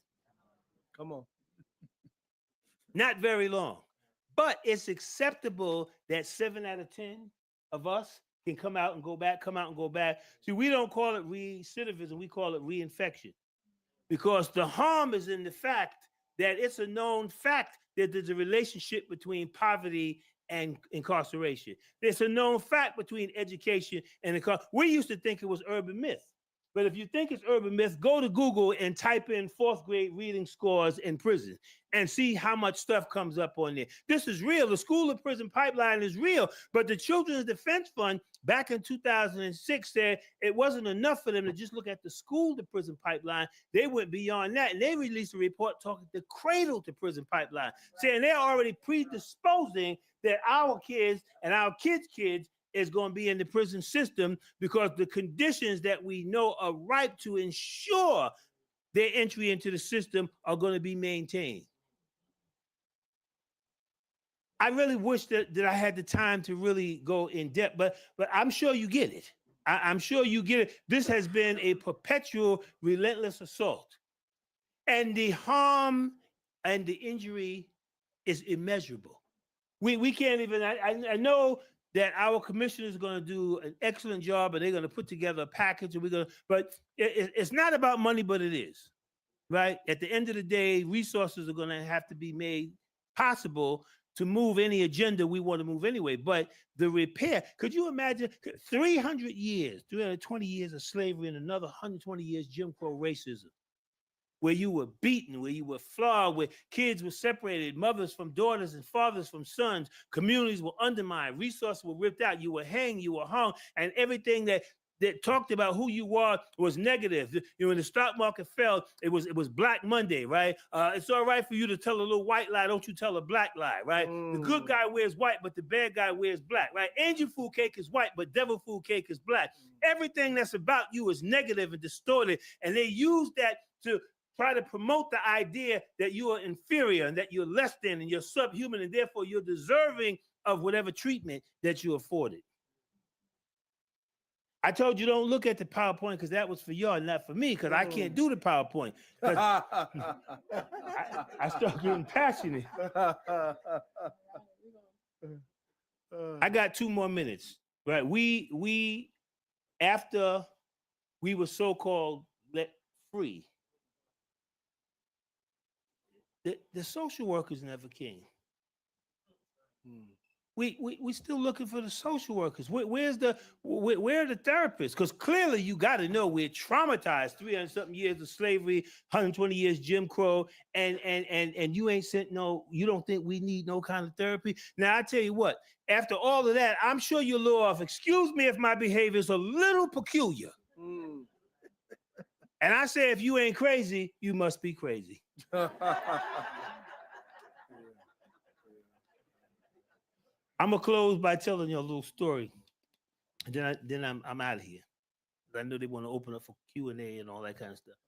We long before the reports came out on the school to prison pipeline, we were working with young men, particularly, but also women as well in the public school system. So we working with little 3rd graders, and we went in there because the principal said they were acting out and so forth, and they want us to come in there and do this motivational thing we did. So we came in and we started introducing them to their ancestors and telling them that, we built civilizations and the pyramids, and we had extraordinary mathematical skills, and that you're genius, that the cure for cancer is in this room, and that you're powerful and you're insightful, and that you are the ones that's going to get us out of this mess we're in. So I'm really got them hyped up, and they hyped up, and I said, let me break y'all up into groups, and I want y'all to sit down in these groups, and I want you to draw where you see yourself in the future. They said, okay, yeah, sure. They got the little crayon, and they came back with their drawings. And one thing about 3rd graders, don't try to tell them what they drew. Let them tell you.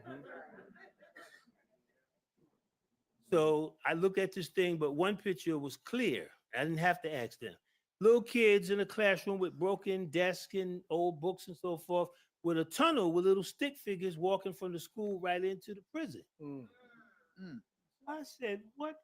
So I immediately started apologizing because clearly I did a bad job at explaining to them what I want. So I'm saying, I'm so sorry. Let me explain it again. The little 3rd grader said, Mr. We understood what you said. I said, well, I don't understand it. I'm the one that's got the misunderstanding because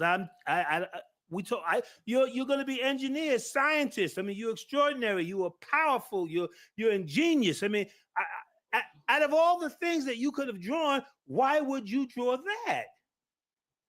The little kid looked at me, had this strange look on his face, like I just dropped out of the sky from somewhere.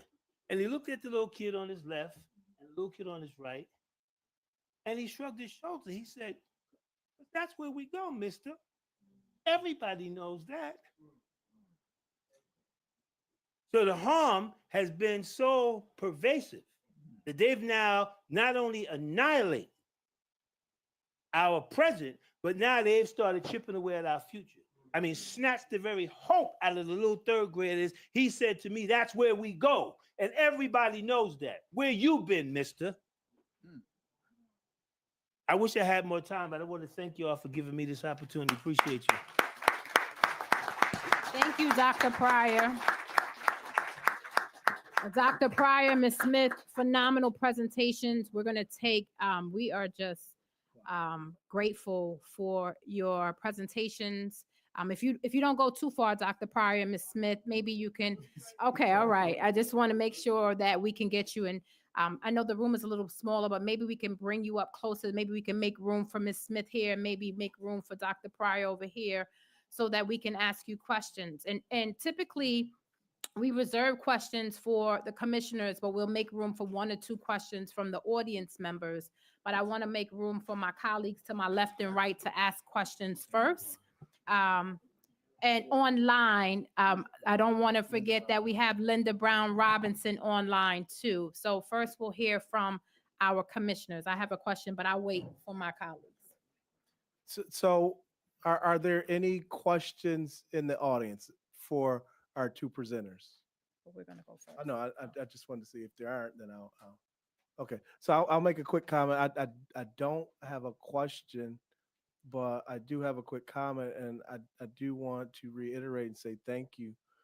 Each time we come to a public hearing, we are educated and we learn something new or see it from a different perspective. So I really do appreciate the work that you do. I appreciate the presentation. I really appreciate the passion.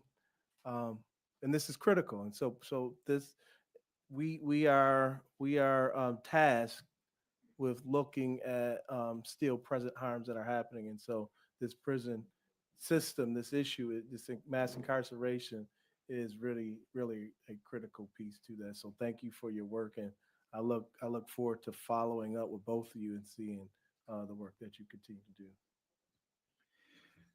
Well, I too want to join in commending both of you, and neither of you are strangers to me, really. I don't know you personally, but I know of the Drug Policy Alliance. The Drug Policy Alliance, under the leadership of the brilliant Sister Frederique. And I know that you came to represent her well. And you did. I'm sure, because that's the way they roll at the Drug Policy Alliance. Because as sisters and brothers in the hood said, the war on drugs was a war on us.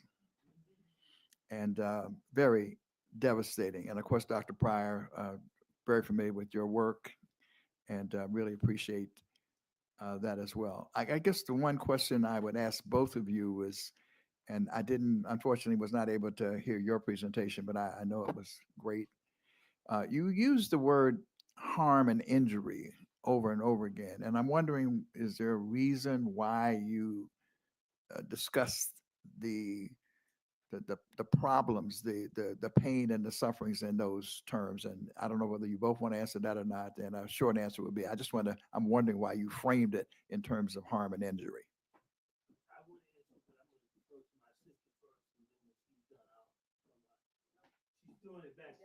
All right. Okay. We're getting you a mic right now. Yeah, I refer to harm and injury because there's been a lot of hurt. I mean, I could just talk about just the physical. We're trying to get a number on how many people were lost in the Middle Passage. Some people are using the 100 million number. I mean, how do you even quantify that? You know, I mean, what value do you place on a human life? More or less 100 billion human lives. That's just coming across the Middle Passage. We're not even talking about the pain and suffering while individuals were in their various different geographic locations. That how do you quantify that? But then how do you begin to think about the scarring of the psyche, the total decimation of your humanity, the ripping out of your souls? I mean, how do you think about the harm that has done, how that makes a person feel so inferior? They come into a room with folks that don't look like them, and they still go to the back of the room. They're getting on the bus, you still going to the back. I mean, they don't feel they're worthy to sit in the front. And so that's harmful. That has caused serious and severe psychological damage, emotional imbalances. And we're wondering why they got ADHD in school, why they have so many personalities, because the social workers, we're still waiting for them. We'll take them if they come. We're still waiting for them because there's been no healing. So that's why I talk about injury and harm, because there's been no healing. So we have all of these folks, hurt people hurt. And we have all these hurt people who are hurting not only themselves, but other people, because there's been no intervention. There's been no clinical intervention. There's been no therapy. The social workers have not come, that we're still hurting. So there's so much pain. And this is the reason why I'm just so willing to give people the benefit of the doubt, because I understand the pain. And when you got a toothache, you want it to stop. Well, when you're in pain, you don't want to be in pain, and you do what it is you feel you have to do or you know how to do.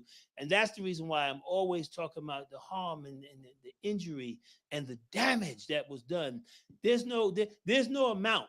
If they turned every dime the U.S. had over to us, it wouldn't even be 1% of what is deserved. I don't even know. I'm gonna be honest with you. I don't even know. You guys have a difficult job. The package that you have to put together to address reparations in New York State, my God, that is a monumental task. Anything that I can do to help, please. And Dr. Ron Daniels, thank you for thinking of me, finding me worthy to be a part of this gathering. Anything that I can offer, anything that I can give, if I have to come back again, writing, do whatever, I will do it. Because you guys have a big task in front of you to attempt to even quantify it. We thank you for that. I have a question for you both. Again, thank you, Ms. Tony Smith. Thank you. Oh, you want to address that? Yeah, Yes. I do first, and then I definitely Yes. want your question. Yeah, at the Drug Policy Alliance, we do talk a lot about the harms of drug use and drug criminalization. And we know that drugs is it's a hard subject, right? Like most people, most of us, definitely me, we bring our own family stories, neighborhood stories, experiences into the conversation, right? I'm thinking about family members. I'm thinking about harms that might have been interpersonal, right? Sometimes the harms are between us. Sometimes the harms come from the state upon us. But then, as Dr. Pryor was saying, then that creates more harms. Exactly, hurt people hurt people. And so the harm, I think the way we use harm gives room to really be expansive in how we identify what's hurting.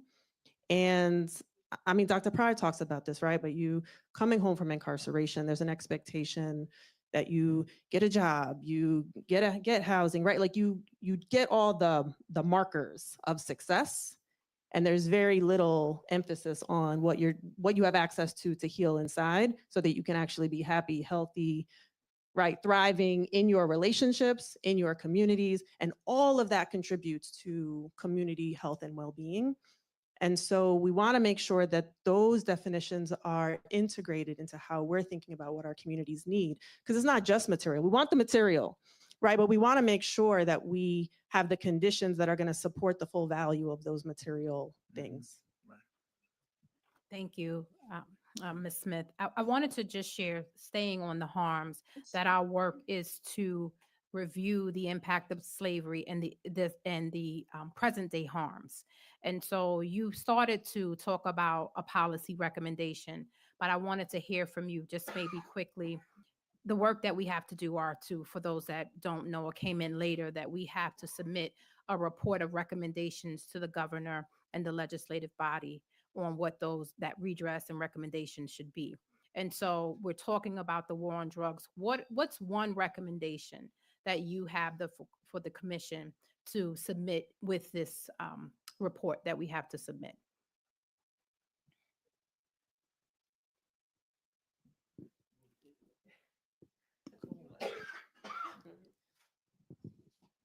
There are a lot that we could Yeah. propose, right? And there are a lot of ideas that I shared. I think for the war on drugs, what is uniquely killing our folks that I don't think exists the same way in most other areas is the shame and the stigma and the ways that we are often participating in the moralizing about what people deserve and who deserves. And so on this issue, a public redress, the acknowledgement of the harms, right? The release of the moralizing, the recognition that it was systematized and structural, and it still is really important, because as long as we don't address that, the drug war will keep being retooled over and over again in new ways that we don't identify immediately, because it's like, oh, we're not incarcerated anymore, but we're all under some other kind of supervision, and now we're failing at that. And now we, let's say you get material resources, but now because you have X, Y, and Z consequences, you now can't get a loan, or you have higher interest rates, or right, like you are excluded from certain civic spaces. And so I think that the public recognition piece is really critical on this issue, I would say. Thank you. Dr. Pryor. Yeah, I have a couple of things. Just one, Dr. Pryor, please. I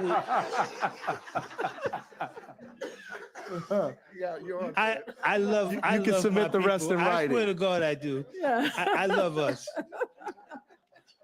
I would like you guys to recommend a list of offenses that young people should never get arrested for.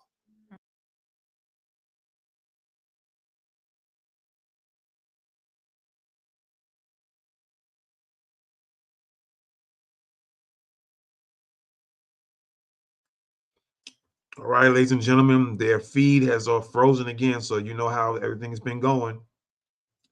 It'll come back within a few minutes, and then the audio will follow right behind it. We appreciate y'all checking us out.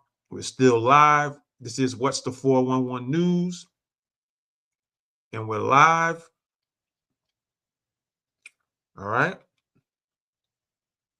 This is the New York State Commission on Reparations Remedies public hearing. We want to welcome those who are just coming in right now, checking us out. This is What's the 411 News.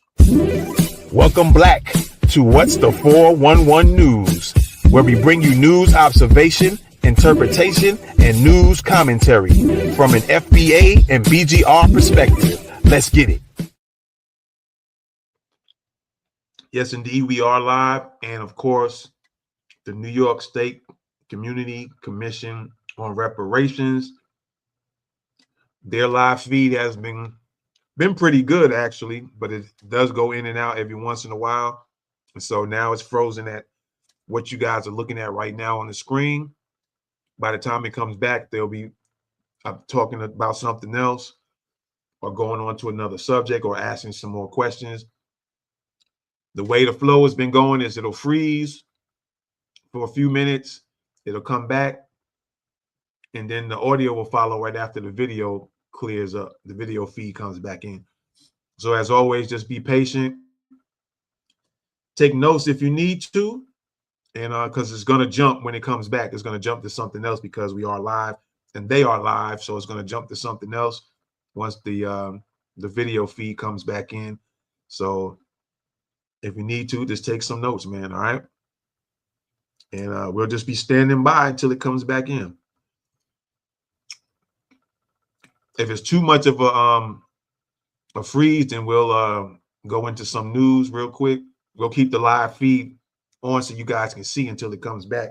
But I'll also go over some news that's going on in Black news. All right. Once again, this is What's the 411 News. Welcome Black. Welcome Black to What's the 411 News, where we bring you news observation, interpretation, and news commentary from an FBA and BGR perspective. Let's get it.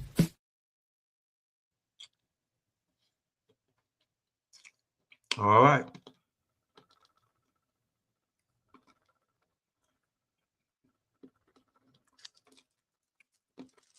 Real quick, we got some news. Some of y'all might remember this lady. I think she's from the UK. Sasha Johnson. I don't know if she still has connection with Phil Scott, but there was a time where they kind of linked up a little bit, if I'm not mistaken. And apparently she had got shot in the UK, I think. She was one of the activists out there in the UK. And it looks like there's some news on that. Men found not guilty after shooting black mom of 2 in the head. Part of her brain was removed. All right. That was Sasha Johnson. I think she was one of the activists for, let me see.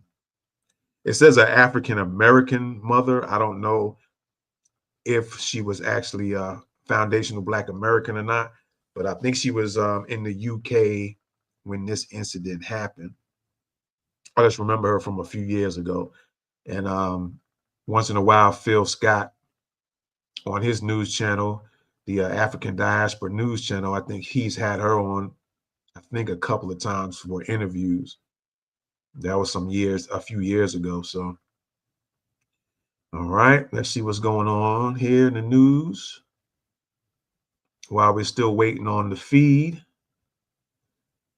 Trump labels Somali immigrants garbage. We all know we've been listening to that for the last few days. Let's see what else is going on. We'll kind of skip around on that.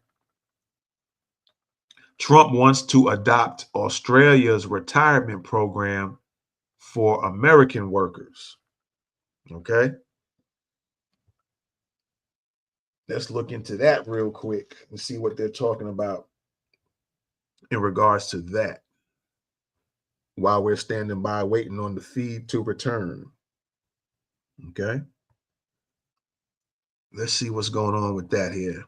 President Trump is exploring an Australian-style retirement system to help Americans save for retirement, saying it has worked out very well, quote unquote.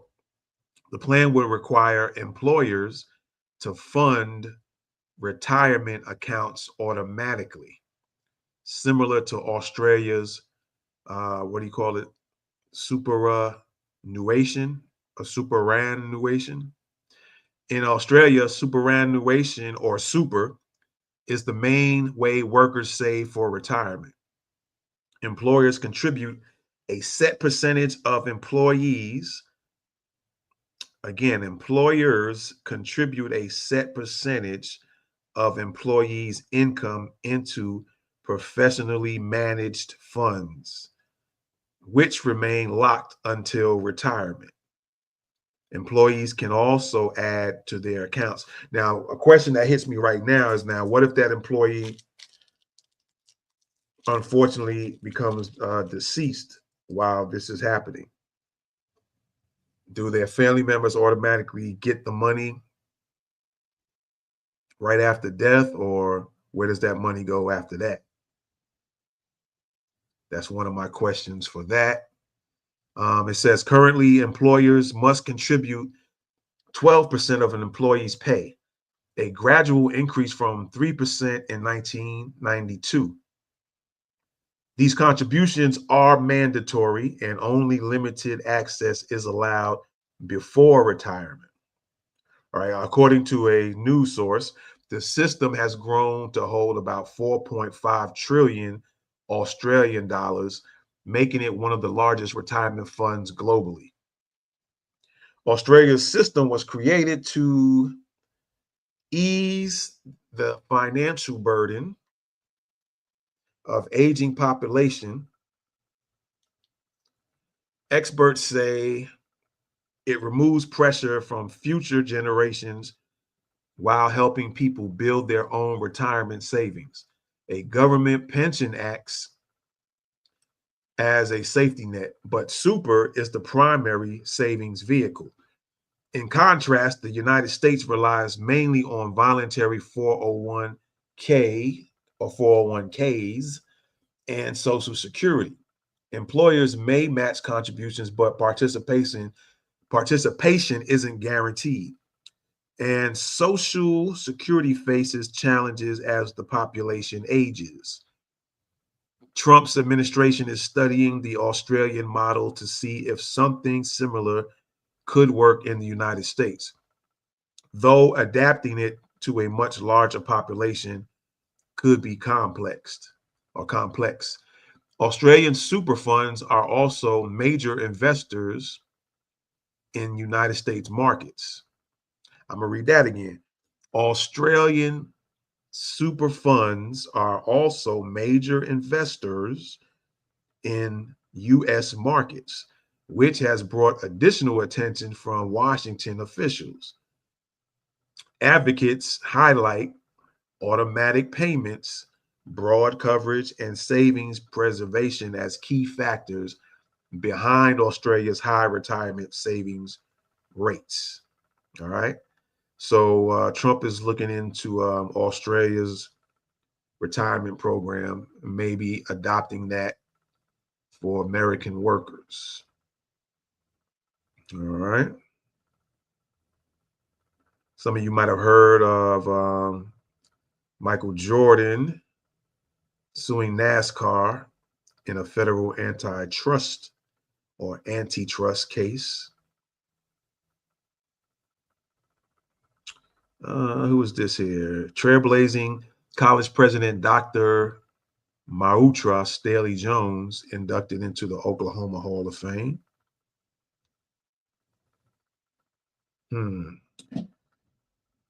There's some stories of some kids, but it's not good, so I'm not even going to go into those news stories.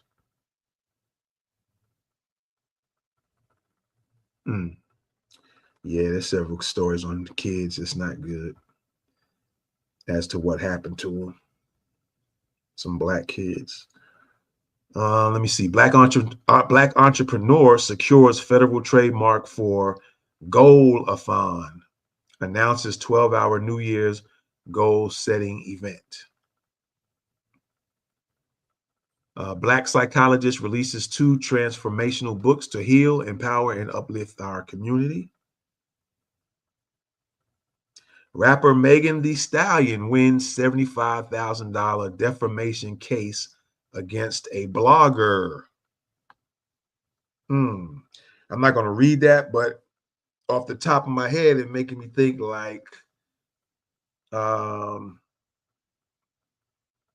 folks, if they get to commenting online and stuff like that against some of these so-called celebrities, however the celebrities may be, or whatever they might be, actors, singers, rappers, whatever, they're going to start trying to get some money off of folks.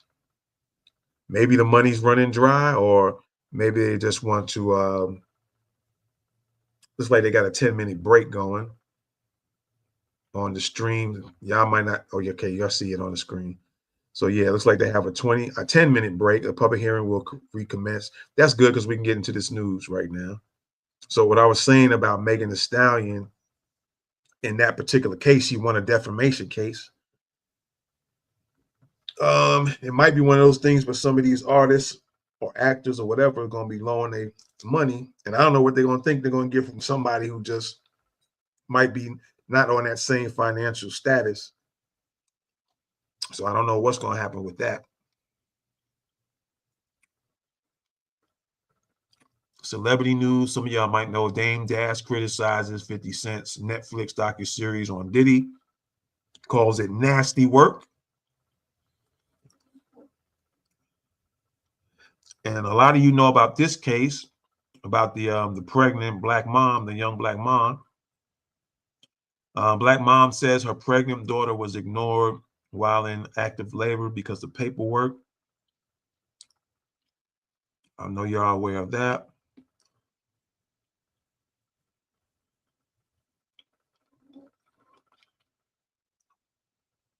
Let's see what else is going on here. Hollywood star Tamala Jones joins forces with Raquel Riley Thomas to launch national self-defense movement for women and girls. Okay. Let's get into that one real quick. Let's see what's going on with that.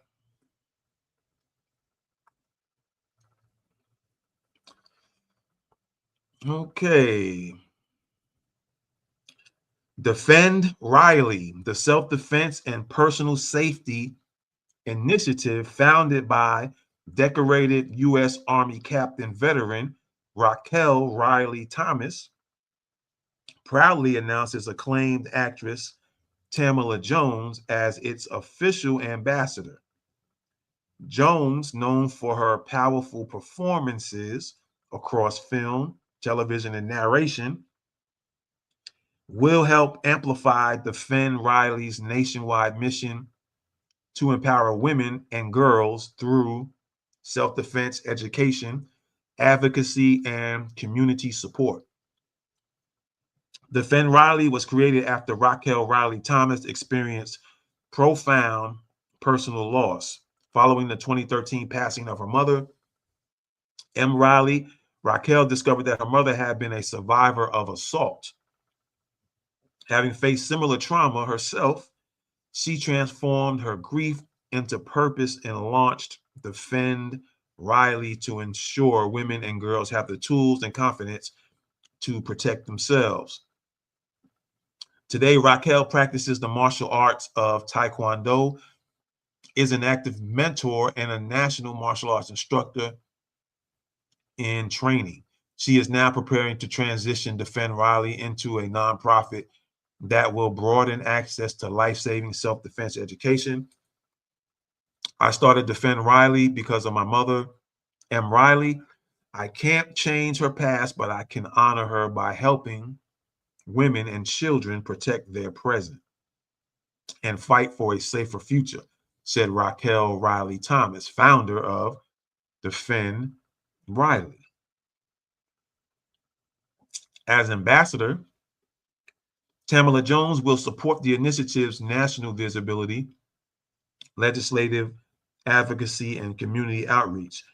Her wide-ranging career includes standout roles in The Wood, The Brothers, Two Can Play That Game, Kingdom Come, ABC's Castle, 911 Lone Star, Rebel, the feature film Ordinary Angels, narration of Sarah's Oil, and her recent appearance in the holiday movie Worst Christmas Ever.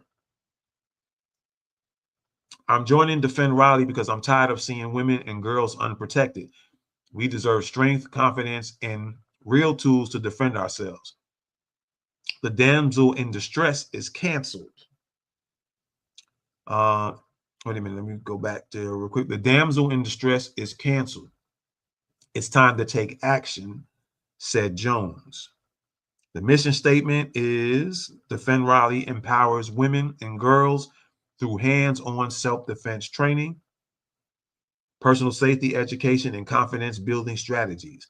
The initiative equips individuals with the skills to fight back, stand strong, and stay safe. Call to action is Defend Riley is advocating legislation requiring self-defense electives in all colleges. That's interesting. I'm gonna say something right after I read this about all this. I've been wanting to say something, but I'm trying to hold myself. Mandatory self-defense training in middle and high school. That's good too. That would be nice for girls, kids in general, in middle school and high school to learn. I say even in elementary school, man, to be honest with you. Supporters can help by signing the change.org petition, sharing personal stories, joining the Defend Riley Advocacy Network. You can follow Raquel Riley Thomas on Instagram at Raquel Riley Thomas. For interviews, please contact PR at AOAG. It looks like WLLC.com. That's PR at AOAGWLLC.com. All right. Now, real quick, that's good. That's actually beautiful. I would say it's good for women to learn how to learn hand-to-hand skills and stuff like that. Learn how to recognize and see when there are weapons available that might not look as your weapons, like your knives and your guns and your sticks and bats.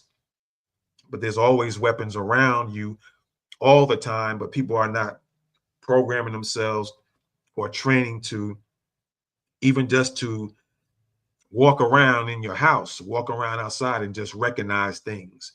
That's a good training practice. I should do a self-defense video in regards just talking about that on my other channel. But I'm saying it here, train yourself to just recognize things, and that's it. Just, break your training down into that. Now, the way things are going on in this world and will continue to go on, no offense to her, I think it's Miss Riley that taking up Taekwondo. I'm gonna be real honest, and I might try to reach out to her just to let her know. No offense, nothing like that. No diss. Taekwondo is cool, but for the streets, that stuff is probably gonna rarely even work. And getting attacked in a real street offense or assault, doing those high kicks and spinning and all that, which Taekwondo, they teach that in there. I know, because I took up a lot of different martial arts, and I left all that stuff alone when I figured out some real stuff and what the real is about real attacks. But if you're going to train women, boys, men, girls, you really got to train them really real self-defense, or what some people call street reality based or stuff like that, or a word similar to that. The reality of all that is you really got to develop your mindset, because the mindset is different from a Taekwondo martial artist or a Brazilian jiu-jitsu martial artist or a mixed martial artist that normally fight in the ring and you learn some stuff. Even if they use it for the street, the mindset, you got to have a totally different mindset. Your mindset almost got to be that of like these guys in special forces, where their mindset is just a straight kill. They're not thinking about doing spinning this and spinning that. And their mindset ain't just on to get somebody to tap. So the mindset definitely got to be different. Real self-defense, real street reality based, or street self-defense, or take any word you want to use that's equal to that. You got to have the right mindset. And that's a fact. You got to have the right mindset. And a lot of people are very mistaken on learning these different things that you go to these schools, because they're not going to work in the street. And there's other factors that they don't teach, Taekwondo and BJJ and all of the other ones, and you just name it, karate, whatever. They don't train you how to deal with getting attacked by bats. They don't train you how to deal with if several people are approaching you. They don't train you to deal with just randomly out the blue, you walk into your car and someone runs up behind you and then points a gun in your face. They don't train you. They don't train you how to deal with them situations. So, and I don't know what her situation or her mom's, she just mentioned her mom was assaulted.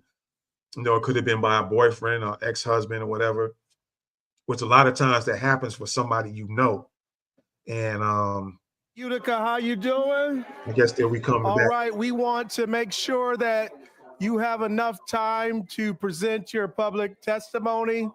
And so we want to get back into position, into your seats, so that we could give the appropriate amount of time for individuals to present their comments. So if we could start to settle down just a little bit,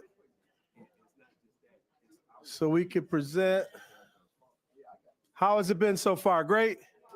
All right. All right. So I'm just going to wait for our chair to make her way back to the platform, and we will get started momentarily. Thank you once again. Thank you so much for showing up, and I'm hearing that the snow is coming down outside. Is it? No, I'm just saying what I heard. Because I'm gonna ask, could I spend the night here? I'm just gonna stay here. I mean, the food is amazing, the hospitality is wonderful, the energy is great. So I ain't going outside. They're gonna have to kick me out. So all right, let's give it up for our chair once again so we can get started. Thank you. Listen, I have some family here, so if we need to get some couches and pull outs, we can make it happen. All right. Well, with that said, I want to prepare for the next section. And this is the public testimony. This is the part where we hear from you. And I'm excited because we have a variety of speakers tonight. We have artists. I just got to see some of the artwork here. And it reminds me of the work being done in Evanston, where they involve the artists as well. And so I am grateful for you all being here tonight. And I'm going to introduce our senator. Senator Sanders will be with us. And I want to make sure before I begin to introduce him that he is here online. Can we confirm that? You don't see him? Okay. I'm going to come back. He's not on. Okay. So he's not on. So we're going to keep moving. And so I want to acknowledge, first of all, we are grateful to be in this great space today. And we want to acknowledge Mr. Courtney Muhammad, who is here. Brother Muhammad, we want to thank you for making space available. I bet you he's in the back doing some good work. But if you could let him know that we called his name and that we wanted to give him an opportunity for testimony. We have some invited speakers today. One was Senator Sanders, of course, Mr. Muhammad, and then we also have, and we're excited to have, Divine Prince of the U.S. Freedmen Project. And so here we have Mr. Muhammad. If he's ready, he can take the stage. If not, we'll go to Mr. Prince. But it looks like you're ready. Let's give Mr. Muhammad a round of applause. Thank you, Brother Muhammad.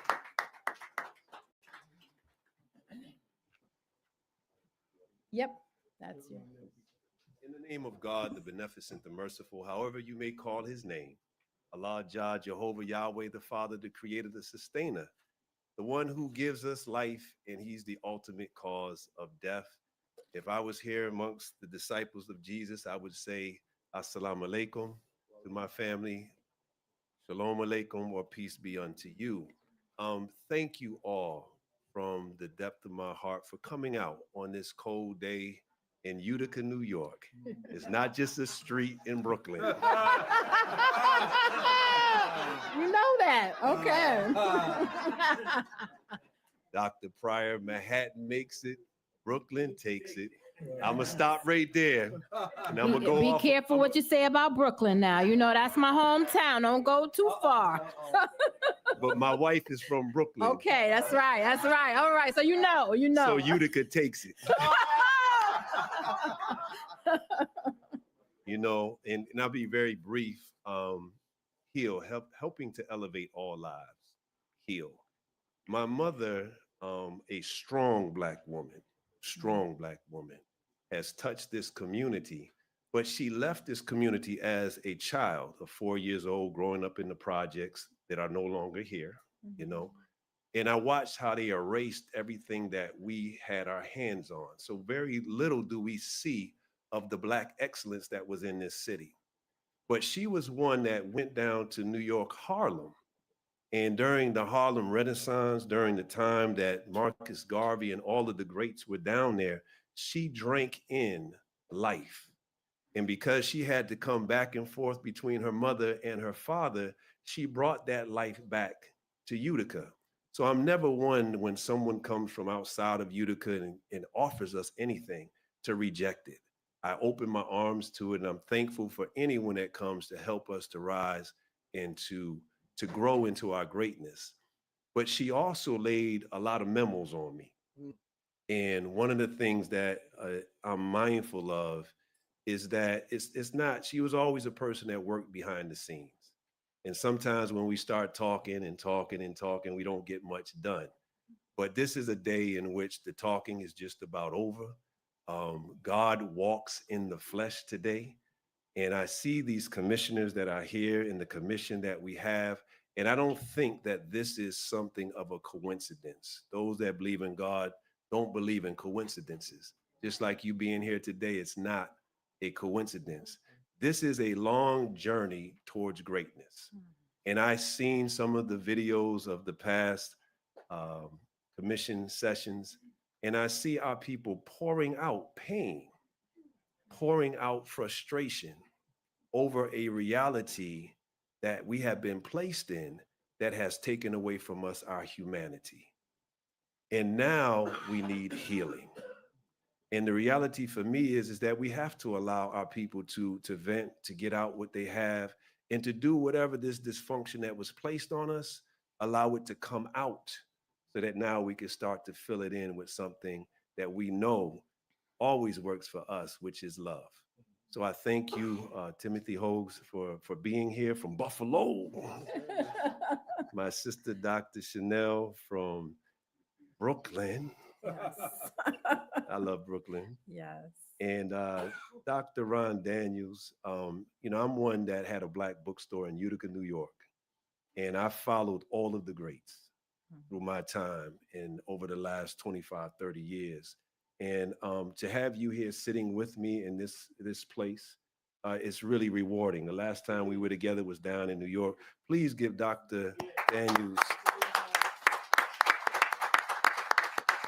I would tell people that he's someone that if you were Mandela or Louis Farrakhan or Dr. King, they would have his number. Mhm. And some people don't understand what we have amongst our ranks in our community. And it spreads beyond that.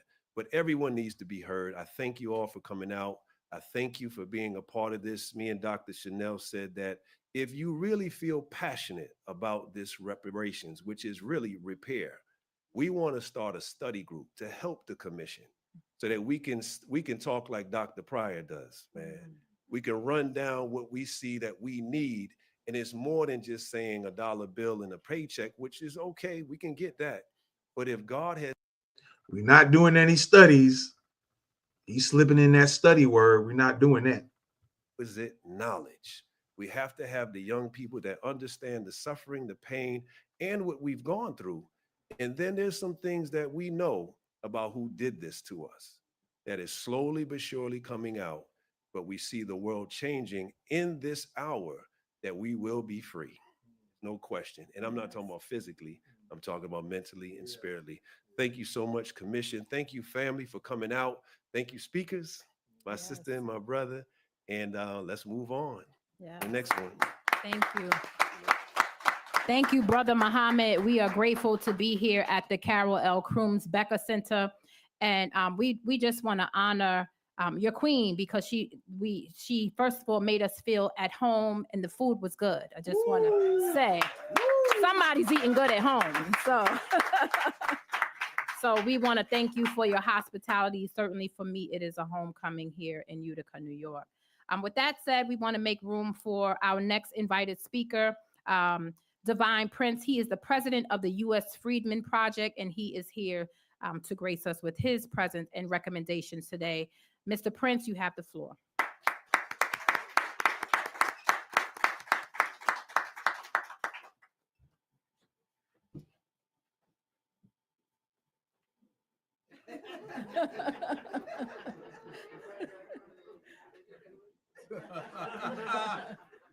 That just goes to show you I am great at following directions.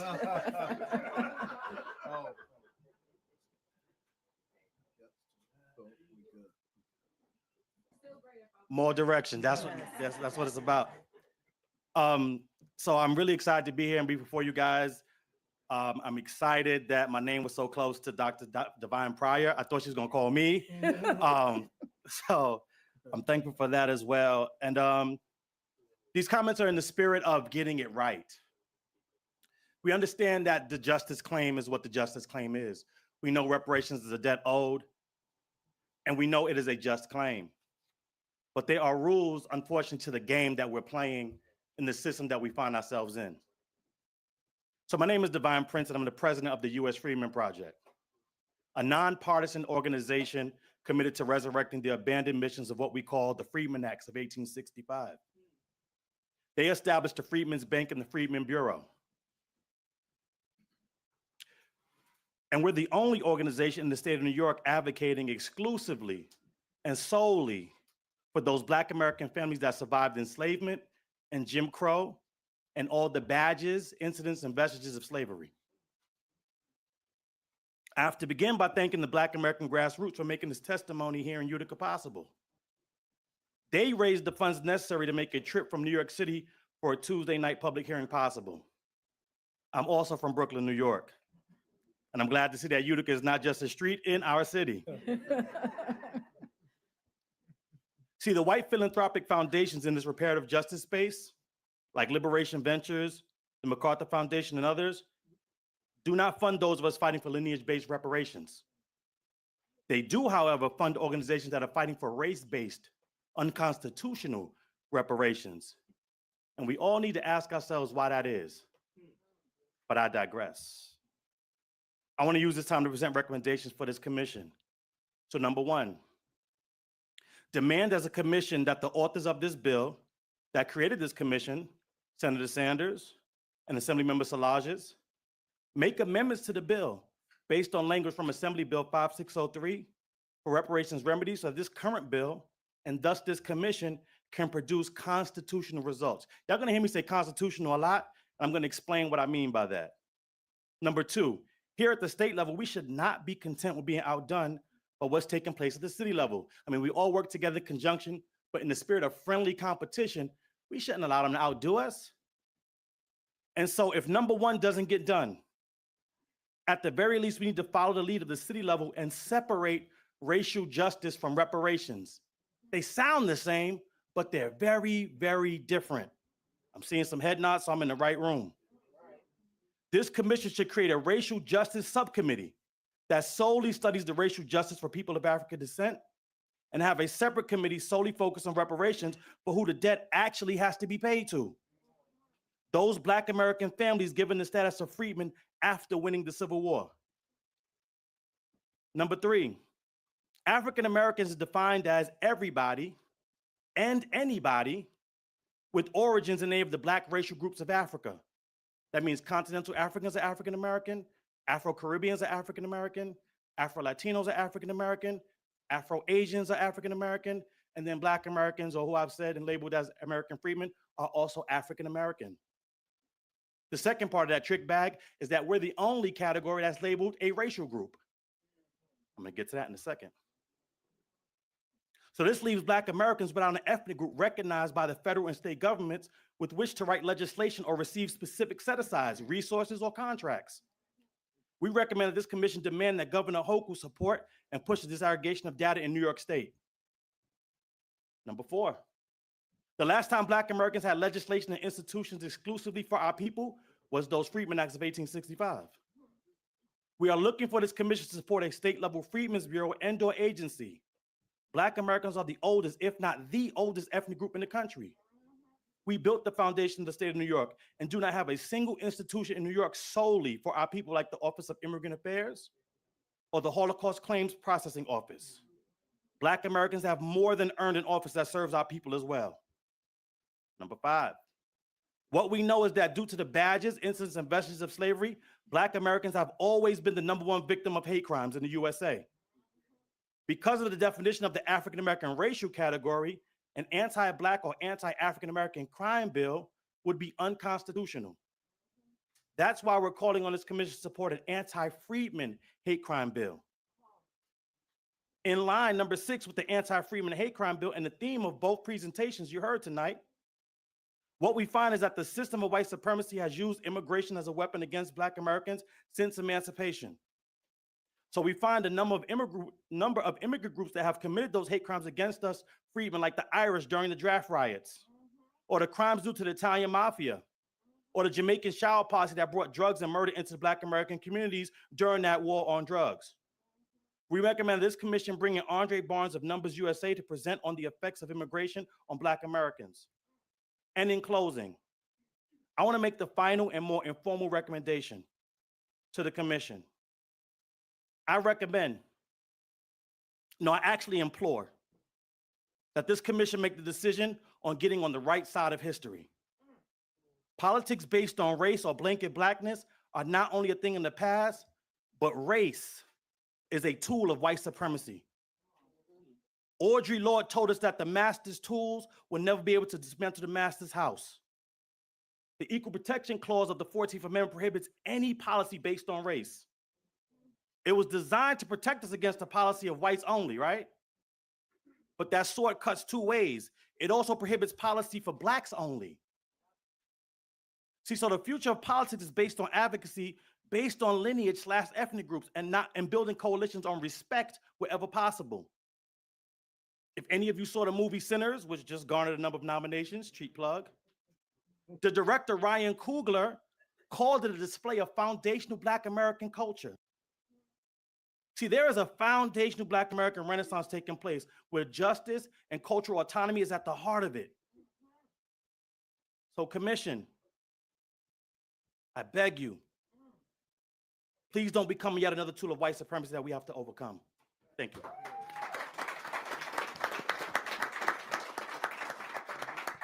Thank you, Mr. Prince. With that, we will open the floor to those were invited speakers. And so now we will open the floor to those that have signed up for public comment. If you have not signed up for public comment, you still have an opportunity to sign up. So I want to apologize in advance if I mispronounce your name. You're writing with your handwriting. And some of them are difficult to read. So I apologize. But when you go to the microphone, if you can correctly say your name and where you're from, we'd appreciate it.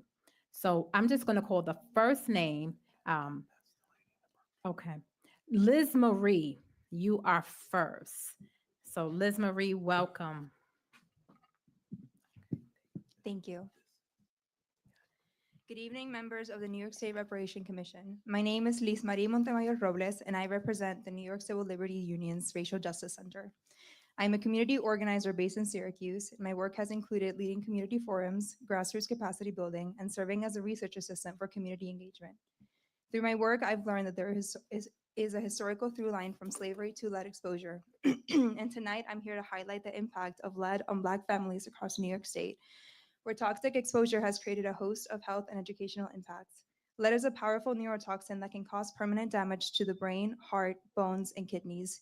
It is also known to cause reproductive problems, nerve disorders, seizures, and in extreme cases, death. Children are especially vulnerable as their brains and bodies are still developing. We have seen exposure in children cause lifelong learning disabilities. Exposure happens in familiar places through soil, dust, contaminated water, and lead paint. But the burden of exposure is not evenly shared. In 2023, Black, Asian, and Latino children in New York City made up 85% of children under age 6 with newly identified elevated lead levels. And exposure also happens Is she outside trying the to home. crowbar A in 2022 study Latinos? found that even after improving lead fixtures in schools, Black children were still more likely to attend schools with lead-contaminated fixtures. Levels of Black children living in racially segregated neighborhoods remain higher than in children living outside those communities. In Syracuse, lead poisoning is a crisis for Black families due to its aging and poorly maintained housing. More than 13% of children in Brighton, a predominantly Black neighborhood in the south side of Syracuse, had elevated lead levels. And in 2024, over 195 Black children in Onondaga County were found to have elevated lead levels compared to 70 white children.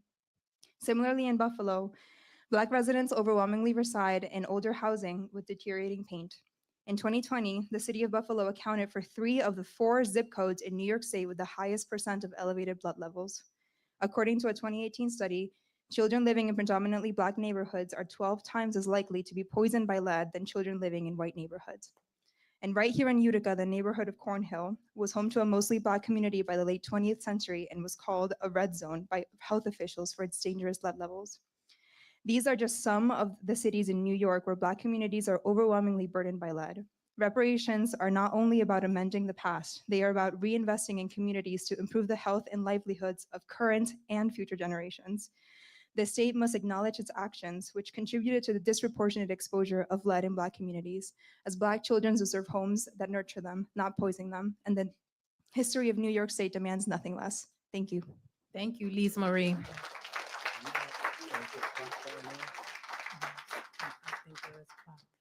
I just want to remind folks that we have a 3-minute testimony. There will be a clock that will go off. I think it's running, but just thank you. Remember, if you hear the clock stop, if you could kindly stop, and then you can call in your testimony. You can go right to the back, call in 518-473-3997. We can put that number up. Oh, there it is. Or you can email your testimony just in case you run out of time.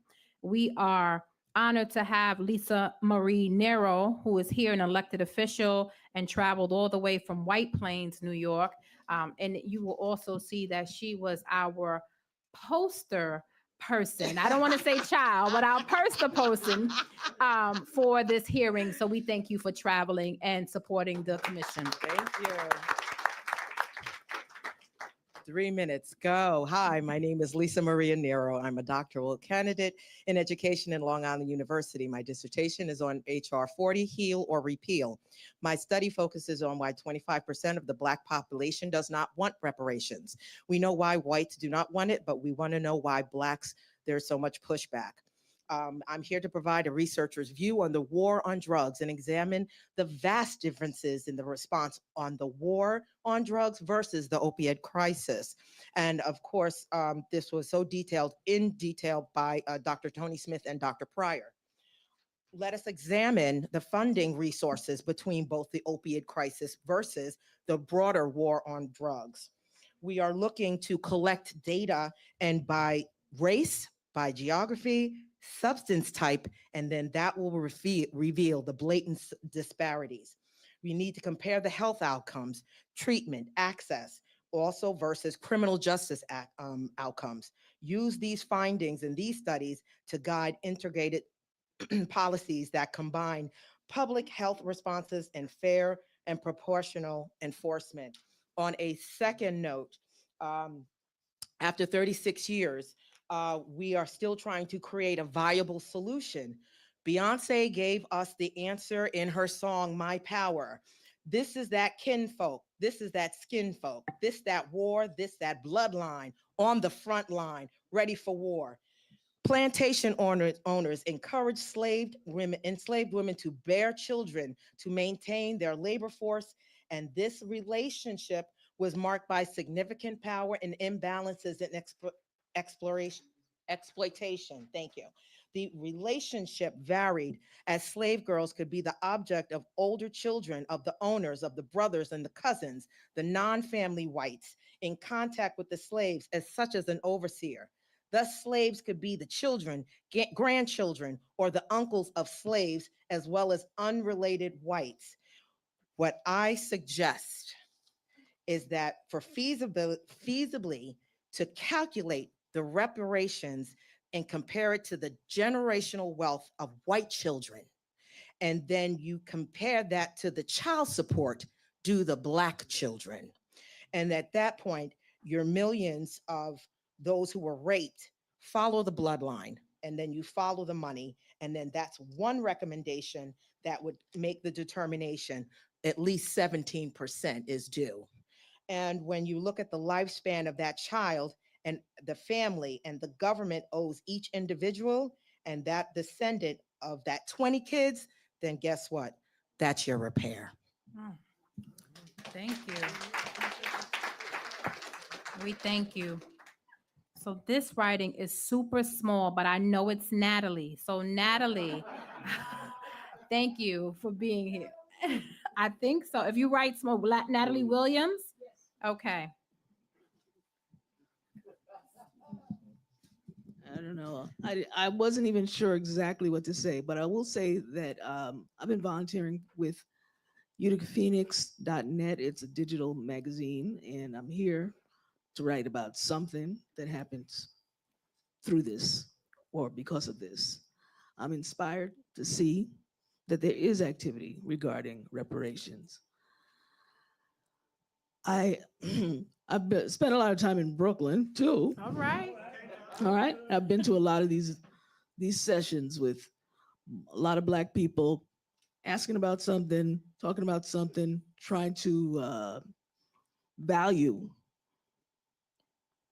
the epic experience that we have gone through in this country and other countries due to slavery, discrimination, and everything in between. And yeah, looking at this neighborhood, She slipped in in other any black countries. neighborhood you go to, because if we travel, we'll travel in very specific circles. It's been designed for us to be penned into these neighborhoods.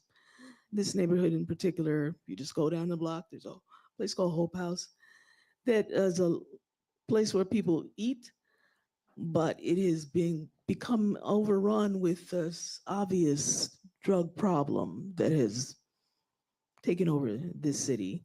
And then the next thing you see is all of these sirens and police and a giant hospital.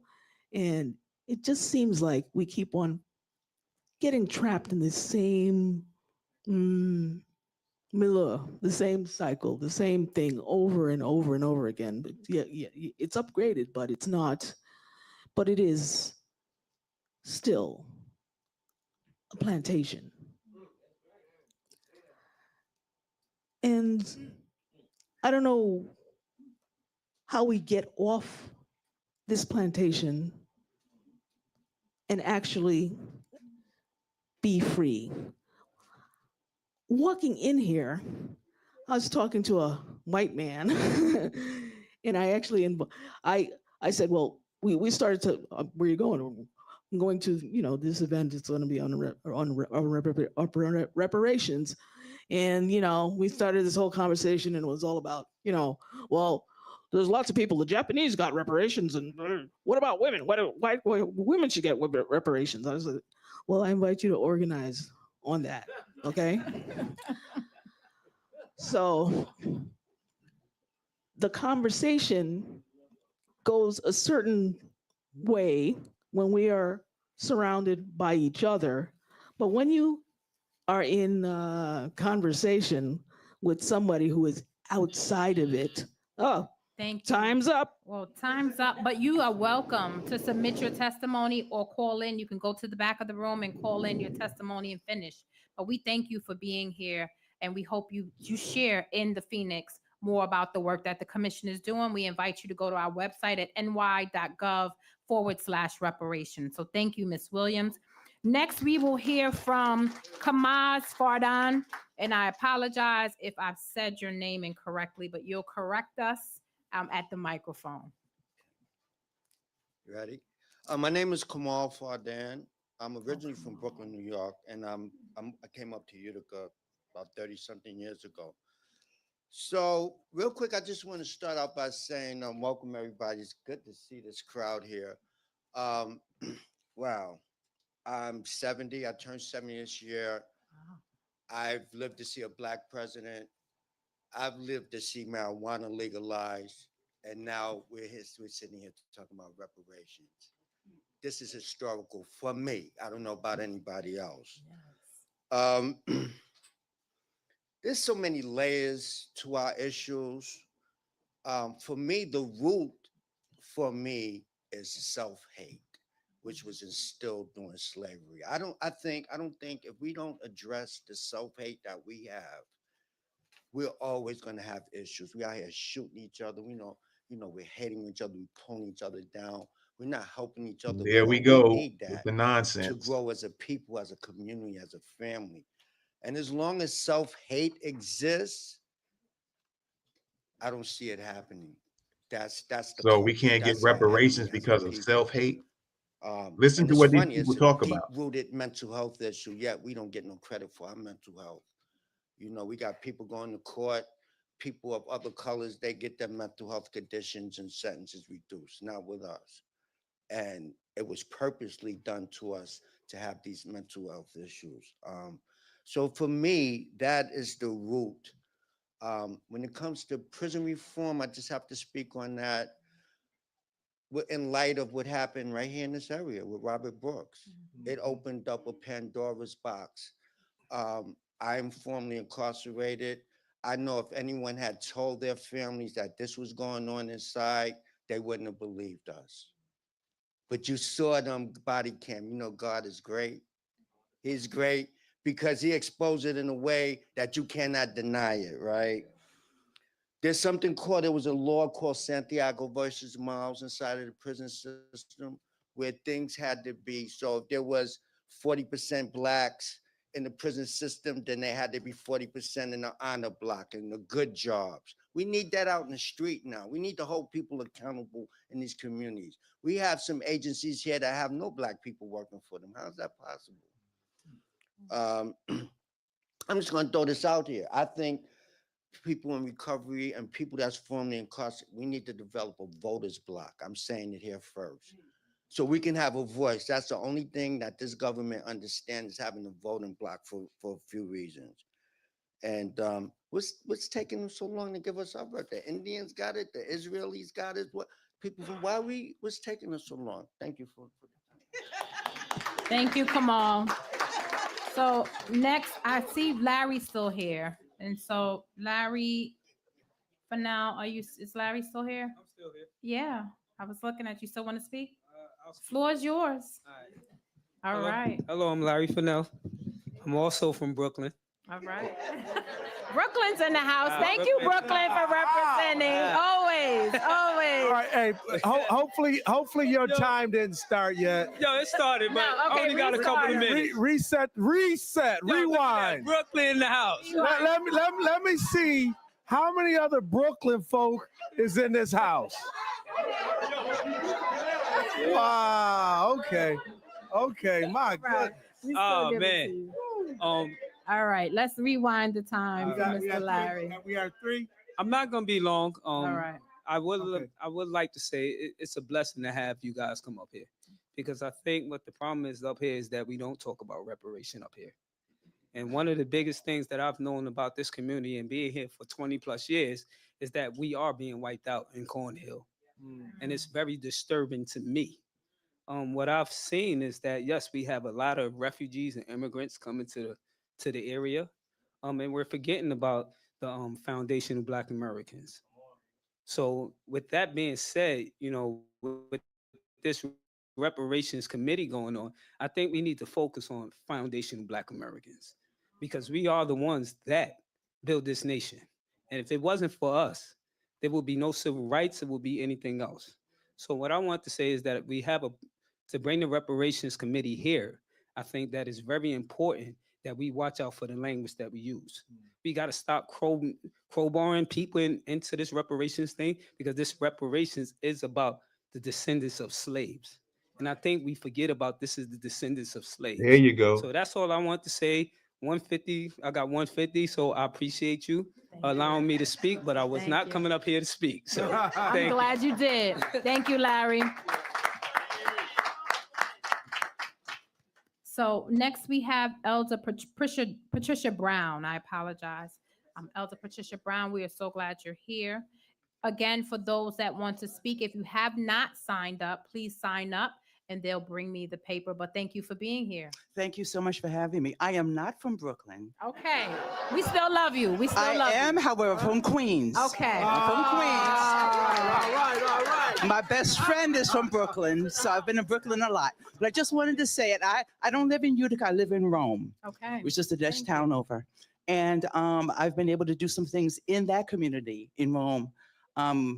We're the minority there in Rome. So I've been able to, by the police commissioner, I was able to go in and speak to the police officers about racism and various things there, answer questions that they had there. But I really want to focus on the fact that for a number of years, I worked in Proctor High School, which is the high school right here in Utica. And I specifically worked with kids with disabilities for the most part. And the thing I just wanted to say is that what really came out of it for me was the humanity piece. We have a lot of statistics and a lot of numbers, but I looked at faces every day. And the children that were in Proctor at the time that I was there, I was one of the workers that came into Proctor. I was the only one of color that came into Proctor, and I was the only one of my age. We had a lot of young people that were there working with the kids, and it was kind of a shocking thing to have someone with a little seasoning in lives to come in there and work with the kids. What occurred was that I became an auntie to so many of them. And as a result of sitting down with the kids and letting them know how much I appreciated them. Every time I saw them, my face would light up. I made sure they knew that I appreciated them. And it opened the door for me to be able now, not just to speak to them, but they started introducing me to their parents, who many times were on drugs. Many times were on drugs. And it opened the door for me to go in there and to start to speak to them and to work out certain things with them in the community also. So I'm talking grassroots here. That's what I'm really talking about, is grassroots. And to put together some things where we go into certain places and just be us. Just go in there and share who we are, so they can see our faces, and to build on relationships with them, not just do one-shot deals, but relationships with the kids. I've worked from preschool all the way through in suggesting things to teachers of how to deal with our kids.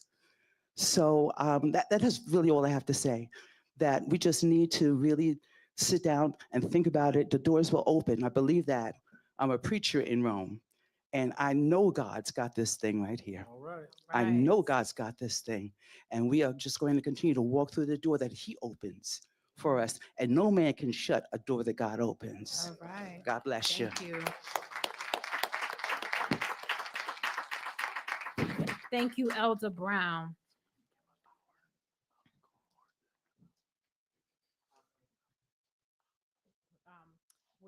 Yes, just trying to get some logistics. There's a timing on when the sign up hour. shuts off. It's a half hour. Half hour, Okay. yep. So at 8:30, We're going to close the sign-in sheet. if you haven't signed up and you want to speak, you want to sign up before 8:30. So Chantel Williams is next, and we have plenty of time. So if you are encouraged by what you heard and you still want to get up and speak, you have time. So please go up to the back and sign in so that we can hear your testimony. But we're glad you're here, Chantel. Thank you. Good evening, members of the New York State Reparations Commission. My name is Chantel Williams, and I represent the New York Civil Liberties Union's Racial Justice Center in partnership with New Yorkers for Reparations. Black life in Utica has been shaped by one consistent truth. The state stripped Black people of their humanity and then used that same dehumanization as a reason to criminalize them. That pattern began in slavery, and its logic remains alive in our institutions today. In 1806, a newspaper right here in Utica ran an ad that read, "Negro wench for sale, a strong, healthy wench, about 24 years of age, capable of any work. Apply at this office." Black people were treated as commodities to be sold. That mindset was reflected in the foundation of Utica and in Utica's early power players, such as Arthur Breeze, the first surrogate judge here in Oneida County, Jonas Platt, the first county clerk, and later New York Supreme Court Justice, both of whom were enslavers. These are the people who helped build the legal and political foundations in this region. So from the start, Utica's institutions were shaped by a belief that Black people were property, not citizens deserving of protection. And we see that belief operating even after the end of slavery. In 1837, 2 Black men living free in Utica were seized under the Fugitive Slave Act and held in a local courthouse by slave catchers. Black residents broke down the courthouse doors to free them because they likely knew the men would be transported into slavery no matter the evidence presented. Because the legal system was designed around the priorities of enslavers and monetary gain, not the protection of Black people. And that logic didn't end there. You can still see it in the data today. In Utica, despite making up only 15% of the population, Black people make up 49% of people arrested. From 2013 to 2023, Black people were 4.6 times more likely to be arrested for low-level offenses, non-violent offenses, than a white person. These numbers are not accidents, they are predictable outcomes of generations of policies that targeted, surveilled, and criminalized Black communities. And that same foundation shapes all facets of Black life, including the conditions in which Black families have been forced to live in today. You heard my colleague speak earlier about the effects of lead poisoning in Utica and how many Black people here have been impacted by lead poisoning, likely impacting brain development and impulse control. So what I ask the commission to recommend is that the criminal legal system take into consideration these harms, such as lead exposure, as a mitigating factor in sentencing. Thank you. Thank you. Chantel, if you would be so kind, if you can also email your testimony, that would be helpful to the commission. But thank you. Next, I have Venus Reddick. If Venus is still here. Venus, we're excited about your presentation because she's an artist. So we'll have you take the mic. Thank you, Dr. Yes, Chantel. we're Chanel, and we're going to give you the microphone because everything has to be on a microphone. So if someone would be so kind to hold the microphone for Venus, and maybe Venus, if you can go to the middle of the room. I know. Okay. Can we get her on camera? We just want to make sure you're on camera as well. I don't know. I'm holding this upside down. Thank you. Am I holding it upside down? Okay. All right. So this piece right here, I created. It's a prophetic piece I call Gratification Deferred. And it's an illustration of a lot of the injustices that we've already experienced and been given promise that we're going to have restoration made. And then it got taken back, as you can see by the rejection in the corner with our lady who shackled to the desk. But this piece was what was based on 2 Corinthians. Oh man, it's in 2 Corinthians, but right now my brain is frozen because I get a little stage fright.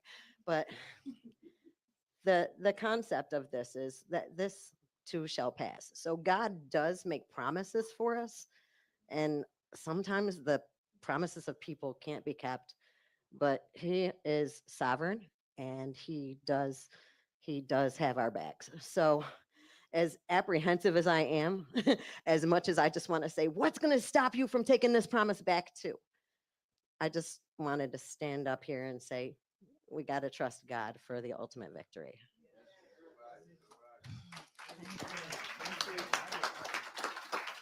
Can you turn, Venus, can you turn it around for the commissioner, please?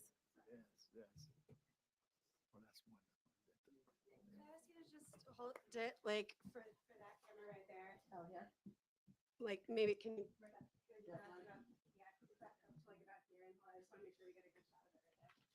And I believe that's 2 Corinthians 4:17. That is it. Thank you.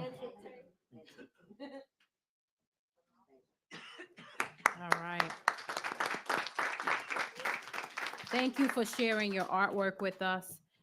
Next, we have Jerome McKenzie.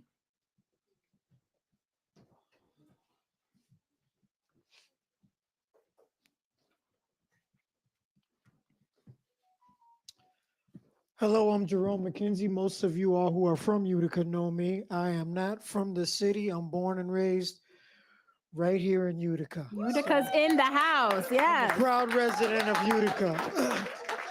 I've been around the planet a couple times, but decided to come right back here and raise my children. I want to thank you all for coming here and sharing your information. I didn't know how to feel about people coming here and talk about reparations. That bean soup was good, y'all, and hot, and very hot. But I didn't know how to take it because it had been mentioned so many times that I wondered how can people get serious about it when they come talk about it here in Utica, New York. But just real quick, so you know a little bit about me, is I'm a 6-year councilman. I did 6 city budgets here in Utica.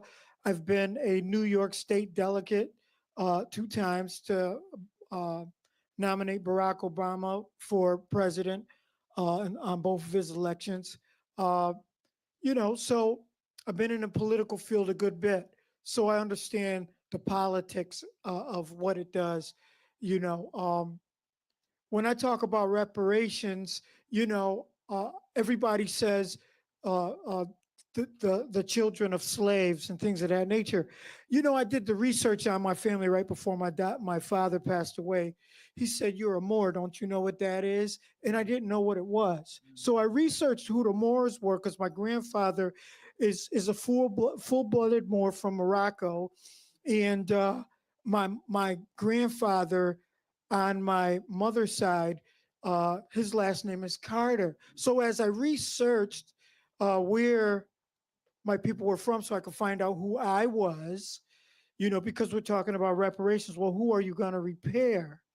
And so what I found out was that my grandfather is O.D. Carter, and my grandfather's sister is Willie Mae Carter, who married a Lewis.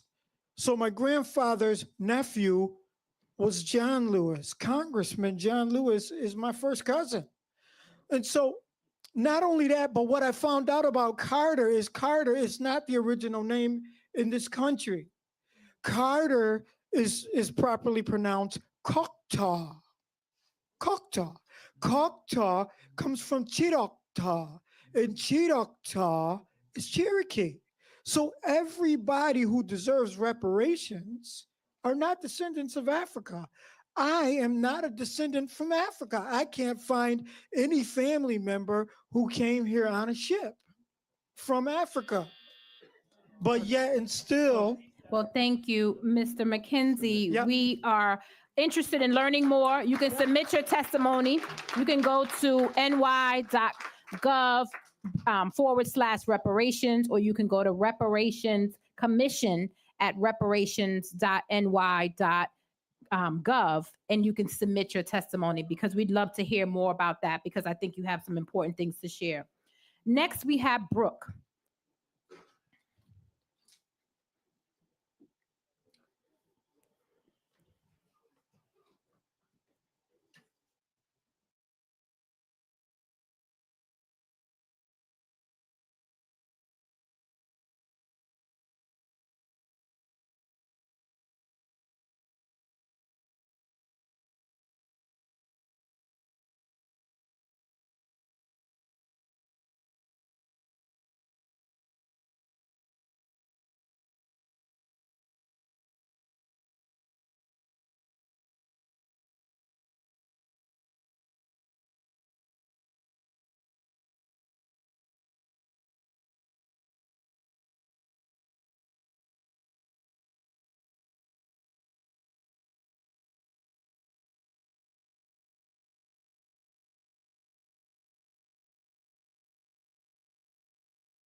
All right.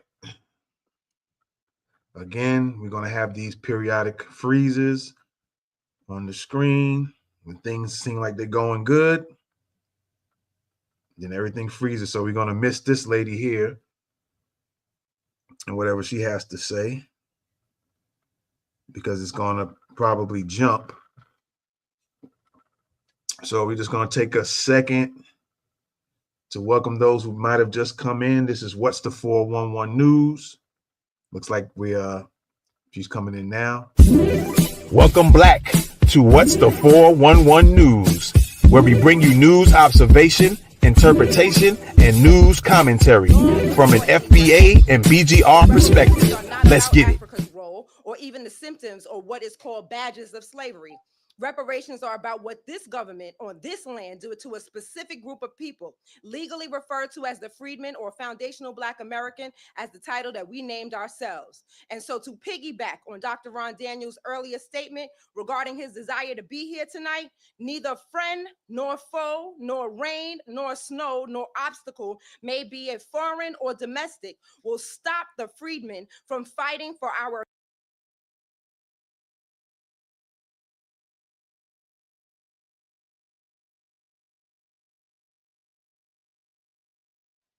Looked like she was getting on a roll and get frozen again. So real quick, there has been a lot of from fighting for our reparations. geographic. If you look at the, Yeah, there we go. We jumped. There's been a lot of if you foundational look at the Black shape of the Americans map, it's the mentioned. same shape as the United States, but that's another conversation. So good evening. My name is Sparkle Denise. I am a community advocate, birth worker, and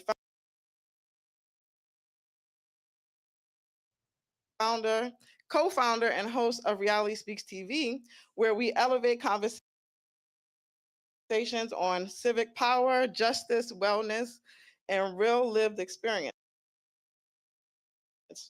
I thank the commission for this opportunity to speak, and I'll be remiss not to state the Carol L. Kroom Center right here, the Business Education, Cultural and Activity Center. Thank you for hosting this. I'm here to talk about why reparations, this conversation is actually inspired by Venus the artist. So I'm here to talk about reparations tied to the war on drugs. It must include permanent no take back protections. And I speak not only from policy, but from personal experience, because I have lived the double standard of this so-called war. When addiction affected Black and Brown communities, it was treated as a crime. It brought prison, it brought family separation, it brought criminal records, it brought generational poverty. Now that addiction affects more white communities, it is treated as a mental health crisis. Same disease, different response. One side gets handcuffs, the other side gets counseling.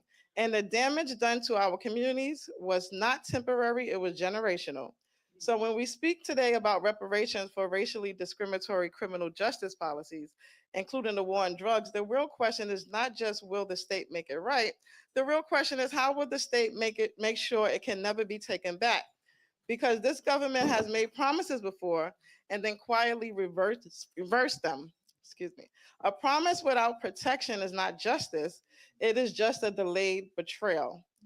Reparations connected to the war on drugs cannot be built like a temporary program that disappears with a new administration.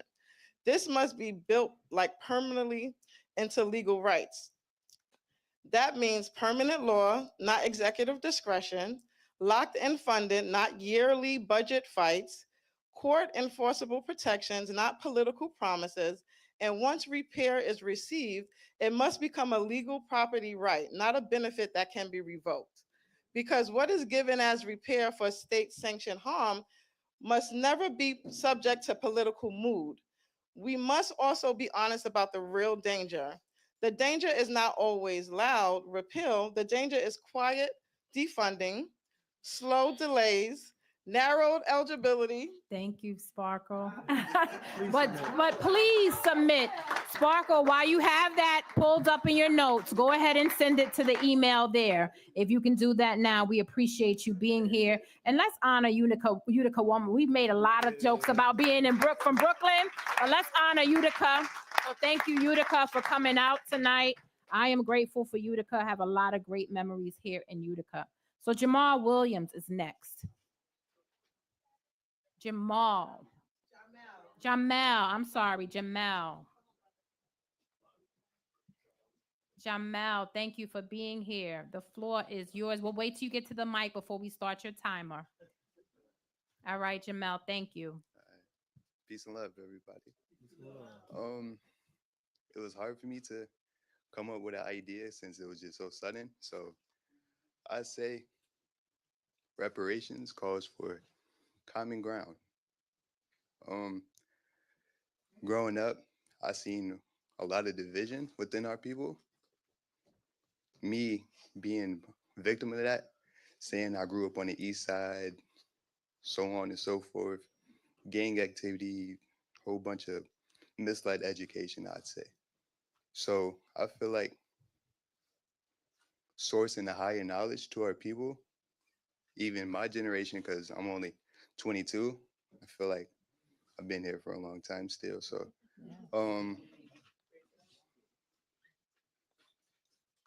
like I said, just finding common knowledge to our future generations, our past generations, the current generations that's here now that are still looking for education or needs education. It's a song that I like. It's a Kendrick Lamar song. It's called called Sing of Me, I'm Dying of Thirst. So thirst being the knowledge or the love or the feel for our people to find better days. So that's pretty much where my mind is. Thank you. Thank you. Jamel, we thank you for your testimony and thank you for sharing that with us. Next, we have Neek Dean. And again, I apologize for any mispronunciation. Okay. Hello, everybody. Hello. Is that the bean soup? No, it's coffee. Okay. I was going to say, save me some on my ride home. All right. Let's make sure we start her time at 3 minutes. No, I got it. Thank you, All though. right. I want to thank everybody for coming out today. I want to thank you guys for thinking of this place to hold this event. And I actually want to thank Jamel because I kind of forced him to come up here. And I did not tell him what to say. I told him to think of something. And it was the perfect segue to what I was about to come up here and say. So look at God, right? So my recommendation for the committee is that what should be included is that the foundational Black American people in America should be able to autonomously educate their children. We should be able to set up independent schools where we decide the curriculum and which way we want to direct our children without the Department of Education micromanaging what we teach them. As we know right now, I work at a community center right here on James Street, rebuilding the village. I also work for an organization called the Street Team of Central New York, as you see on my jacket.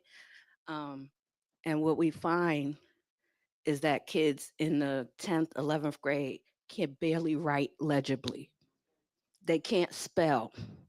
I had a kid teaching them how to fill out an application, and he asked me what spouse meant.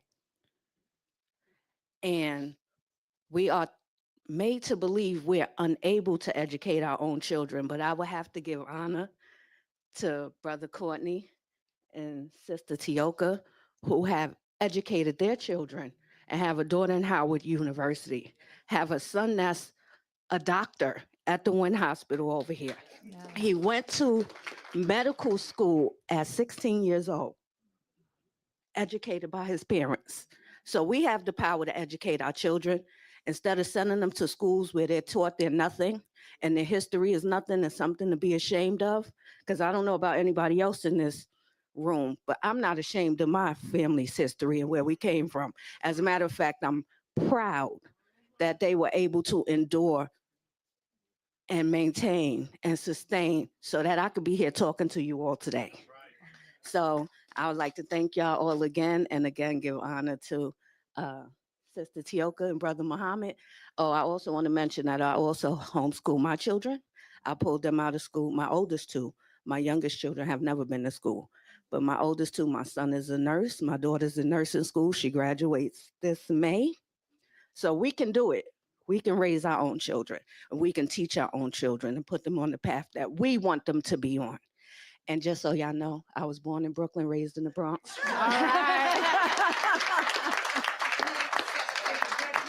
There is a theme tonight. We know that Brooklyn is in the house.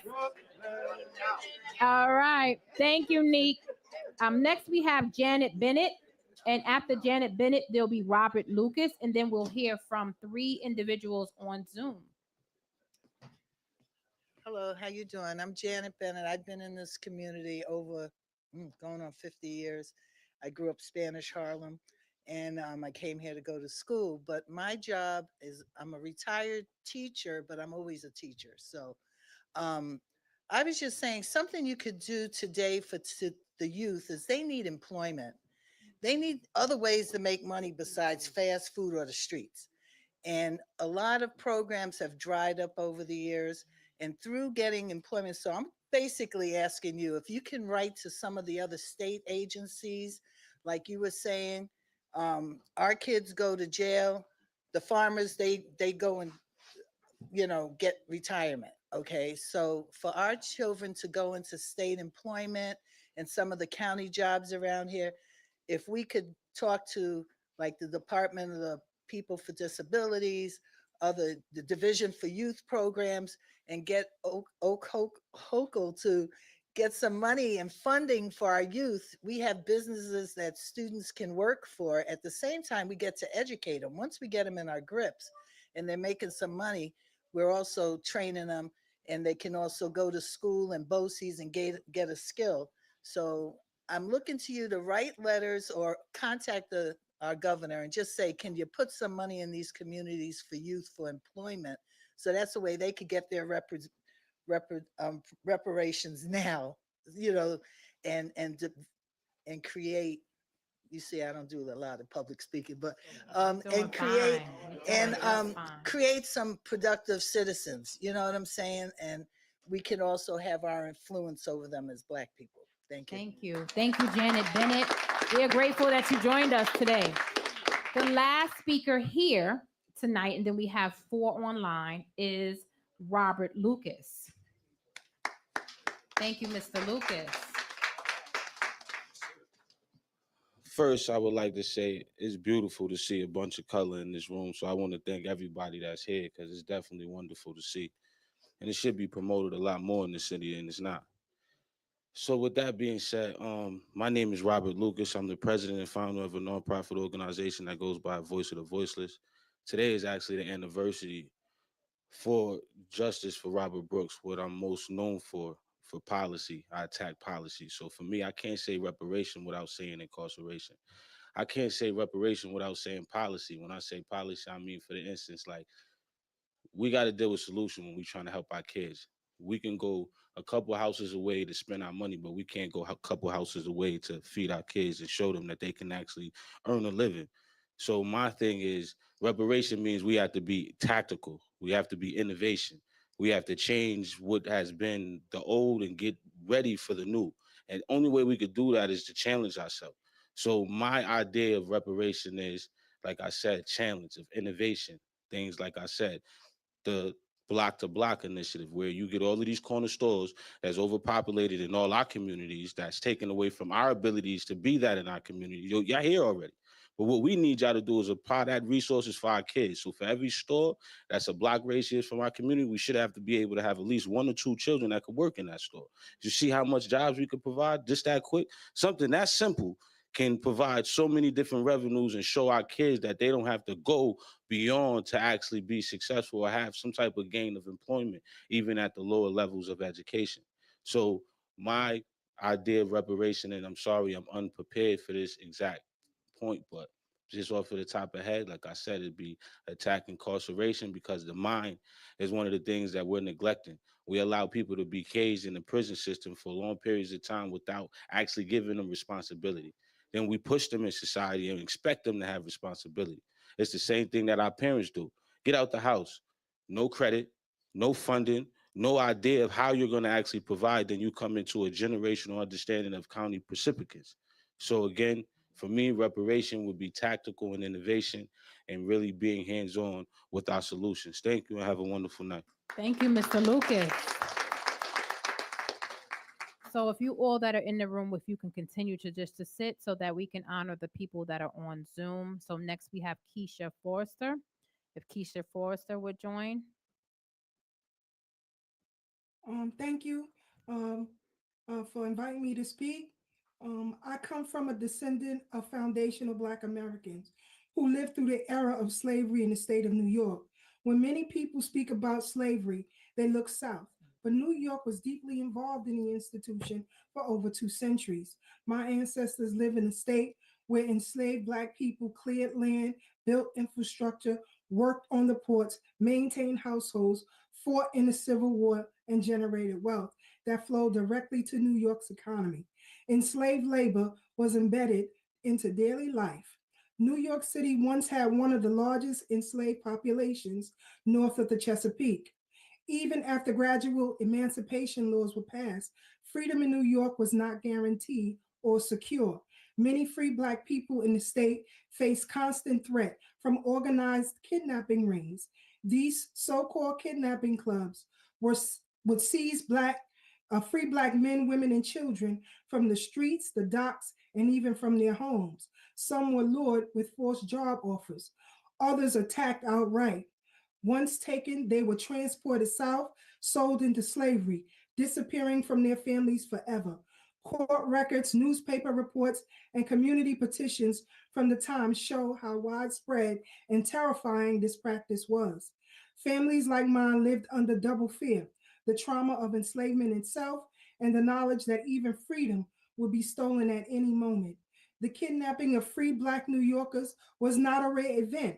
It was a system supported by corruption, weak legal protections, and the economic incentive of selling Black bodies into bondage. I listened to a lot of testimony tonight, and I have to say this over and over again. It is a disservice and an injustice to try to grandfather clause other groups onto a reparations claim. Reparations is for services rendered to those who endured that system. And we, the descendants, foundational Black American freedmen, deserve reparations. No other group, no other ethnic body, and no program will satisfy that. We have studied our lineage, know exactly where we come from, know our people who were enslaved, and just the mere fact that on both sides of my family, two to four persons fought in the Civil War, of which I have documentation from the African American Civil War Museum. I don't want reparations going to anyone for anything other than the descendants of foundational Black American freedmen. Period, point blank, the end. Enough of the grandfather clausing and stop looking for programs. Programs will never save Black people. And I'll land in. Thank you. Thank you, Keisha Foster. Shout out Next, to we her. have Shout out to Dr. her. P. Washington.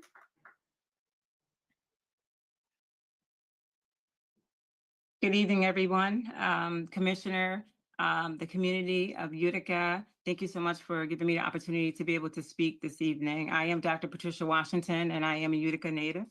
On behalf of myself, my family, my community, I felt most certainly compelled at the invitation from Courtney, a family member of mine, to come and speak out. So again, thank you for the invitation. One of the things that I wanted to speak about this evening is the urgency to focus on two areas with regards to reform for reparations for you all to consider. One is the removal of the criminal history of individuals who have been impacted after being released. And so we all know for decades, New York State criminal history policies have functioned as a lifeline punishment for people with past drug convictions. Even after serving their sentence, they continue to be blocked from housing, blocked from employment, education, and/or public benefits. This is not justice, it is permanent exclusion. In our community, we see people turned away countless times from stable housing because of old, non-violent drug charges. We see qualified applicants denied jobs even when they have years of experience. We see students discouraged from continuing education because certain financial aid programs are treated as if they are a disqualifier. These barriers don't keep communities safe. They keep us stuck. They keep us blocked. They keep us stagnated. If the state truly intends to repair harm, it must eliminate criminal history, screenings, in areas where it only deepens racial disparities. Housing, employment, public assistance, and education. I'll continue to echo. The second thing, expungement and record sealing. New York State must also take immediate action to automatically expunge or seal drug convictions, particularly for non-violent offenses. Many of these convictions are deeply tied to the war on drugs, a set of policies now widely understood to be racially discriminatory and ineffective. I think we all can agree there. People should not have to navigate a complicated legal system. In closing, in New York, and if New York is serious about repairing harm and addressing the legacy of racially discriminatory drug policies, we must remove those barriers that continue to criminalize our people long after they have been released. I also want to say a couple things. True reparations must be restored what was taken, and dignity and opportunity and access are essentially part of that restoration. Thank you, Dr. Thank you. Washington. You can please continue that testimony via email. If you can go to our website at ny.gov/reparations. I just want to say that there is one more Thank you. person that signed up before the deadline. And if there's anyone else that's in the room that wants to speak, we want to make room for you. We have Reverend Stuckman, who will be next, and then we'll have Ian Graves and Ernest Russell. And I'm sorry that we missed you. It's Reverend. okay. I wasn't going to say anything honestly, but We want to honor your testimony. no problem. Please. First thing, I want to say thank you all for coming, for being here. This is beautiful here. One of the things we should put on the commission is there should be money placed aside. I know everybody talked about the kids, but a lot of the programs and the buildings that they could actually go into in the after school and things like that was taken away from our communities. And if we can put that into the plan where we don't have to ask for people to actually put those things back in, that we actually can have a place for the kids can actually go to after school, where we can actually mentor and do a lot of our programs out of, instead of having to try to find places to actually have programs from. We can actually have a building set up already for our children so that we can work with our children through that. If that's okay. But one of the other things was policies. We talked about policies, and as we know, systematically throughout the past 4 to 8, 12 years, they've been, everything that was put in place to protect Black people in the law has been systematically removed from the laws so that we can be put back in jeopardy of what they was able to do before the laws came into place. And if we can start looking at putting that back in place, because as much as we appreciate them listening to the reparations, trust has to take time to be built. And if we can get the laws put in place to protect us, that would be good as well. And one last thing, and then I'm going to close. And this is something totally different. It's more about us as people, and that is, I love the fact that we're all here, but the one thing is we got a lot of programs, we got a lot of people doing a lot of great things, but we're not unified. We're not together. Everybody's got their pocket here, they got a pocket there, they got a pocket there. But the thing is, when we were able to actually get some traction and get some stuff really done, was when we as a people were unified as one. We had one voice, one sound, one march. And until we get back to that, we're going to constantly be running around trying to figure out what we can get instead of getting what we really need. God bless you. Thank you, Reverend Stuckman. Anyone else in the room that had signed up? I just want to make sure we didn't miss anyone. And we'll go back to our final two on Zoom. We have Ian Graves. I think it's Graves or Grakes.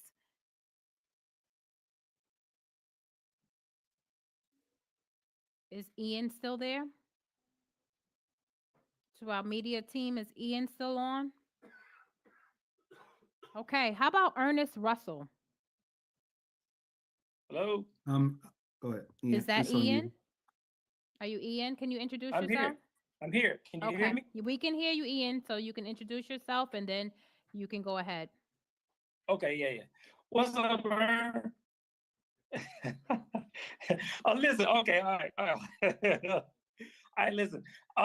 Yeah, I'm Ian. I'm actually in Georgia right now, actually, but I'm part of a group of freedmen, multiple freedmen organizations who are collectively working for reparations for freedmen.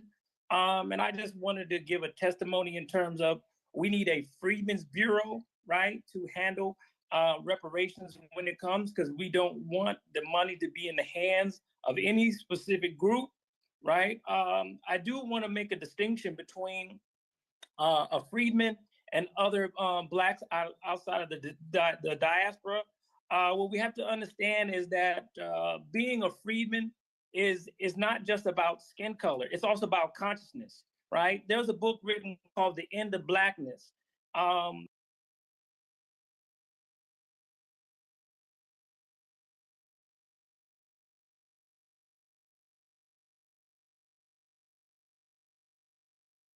and in that book, the lady was talking about ending the concept of blackness. But the problem with that is when you end blackness, you kind of are ending the cultural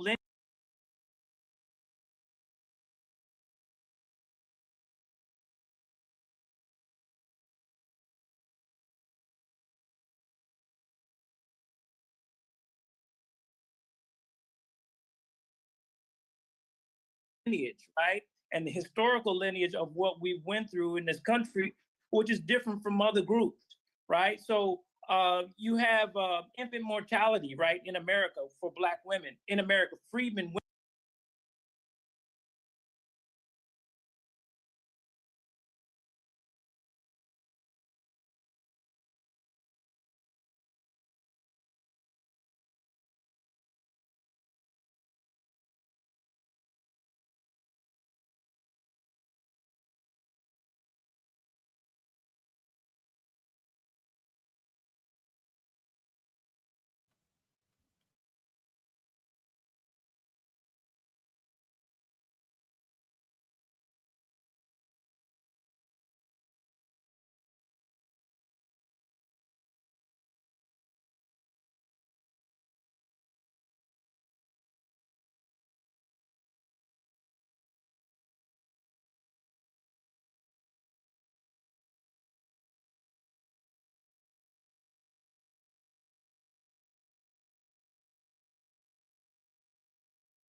All right, again, ladies and gentlemen, you know what it is. It's gonna be one of those things again where it's a freeze and then comes back. Keep in mind, we probably have about 15 minutes before their hearing will be over, so we don't know how long it's gonna stay frozen. We'll stay on as long as they stay on, and I'm gonna make some commentary about a couple of points here and there, and then we're gonna get out of here. But yeah. Again, you're watching the New York State Community Commission on Reparations Remedies public hearing. And we'll wait back as they hopefully come back on. But let's look at the news real quick. In the meantime and in between time, all right. So it's looking like the FBI report warns of fear, paralysis, and political turmoil under Director Kash Patel. Right, that's what's going on in the news. News headlines: Representative Jasmine Crockett announces run. We spoke about this earlier. Run for Senate. Reverend Frederick Haynes ill files to run for her old seat. With seats of Congressional Black Caucus members under attack, Trump again targets Representative Ilhan Omar. Breaking Black history, breaking the silence. Black veterans speak out on PTSD and the path to recovery. Trinidad and Tobago Prime Minister confirms U.S. Marines working on Tobago radar system. Money. The NCAA and college athletics. Congress considers changes to name, image, and likeness rules. Uh-oh. We got to keep an eye out for that news. I don't know if they're going to strip these kids from making any money. They're talking about talks or changes in, or the Congress considers changes to the name, image, and likeness rules. Hopefully it'll be for better for these athletes to make some money and not take the money again and just have them using their physicality, if you will, and making other people money. So that's something to definitely keep our eye on with that. Let me see here. What else is going on in the news?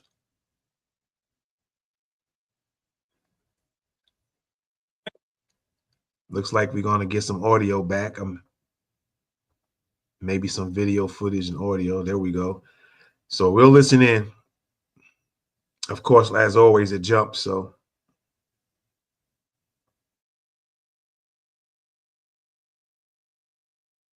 the last thing I'll say is a remedy must be targeted. It cannot be tangled. It must be specific, not universal. And above all, it must be rooted in generational harm suffered by descendants, not temporary circumstances of anyone who had to enter a courtroom and maybe suffer from discrimination in America's, let's just say, legal system. I think reform for criminal justice is for the future, but repair is for the past. And when we think about that past, it lives on every single day in the lives of those descendants who have had to bear the burden of generational costs and discrimination. And so with that, I land. Thank you. We appreciate your testimony, and we appreciate you advocating for the others that were on. So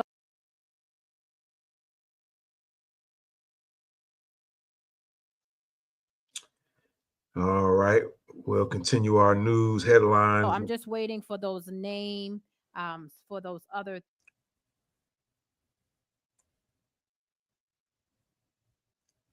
It looks like their feed is having a delay with the video and audio system.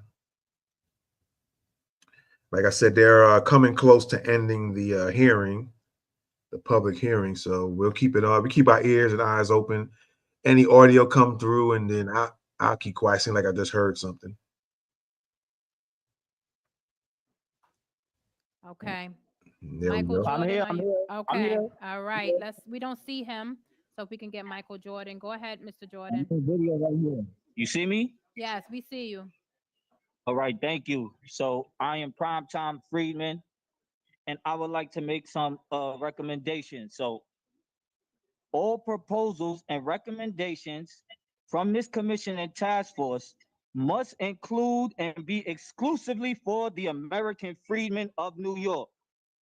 I know the language of the bill is racial, but there is still unlimited policies for justice.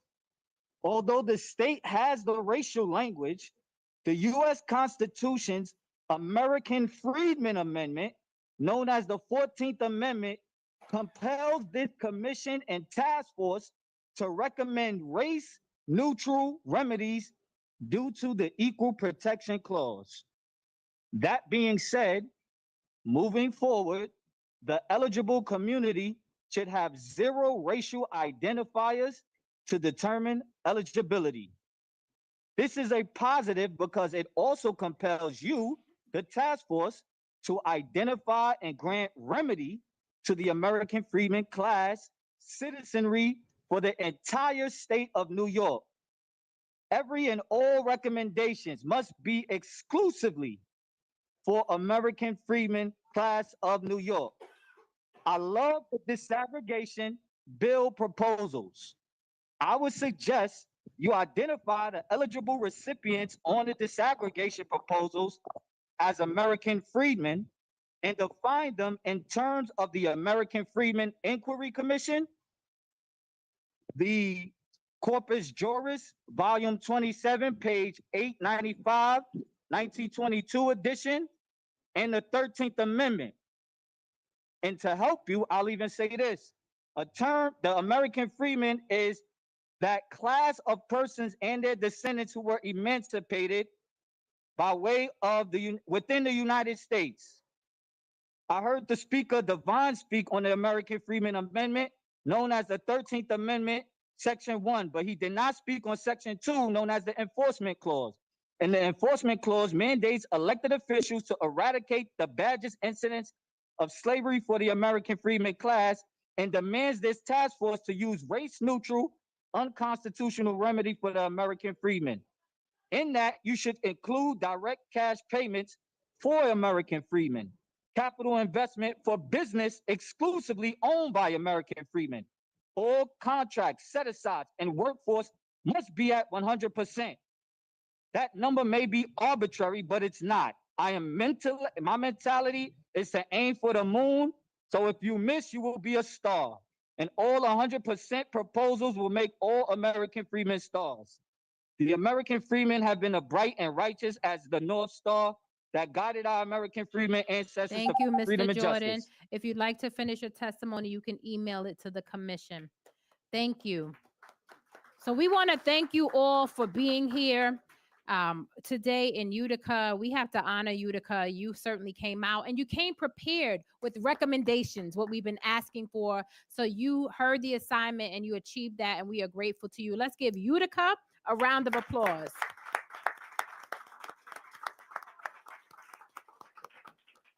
I want to make room for the commissioners as we prepare to close for any final remarks.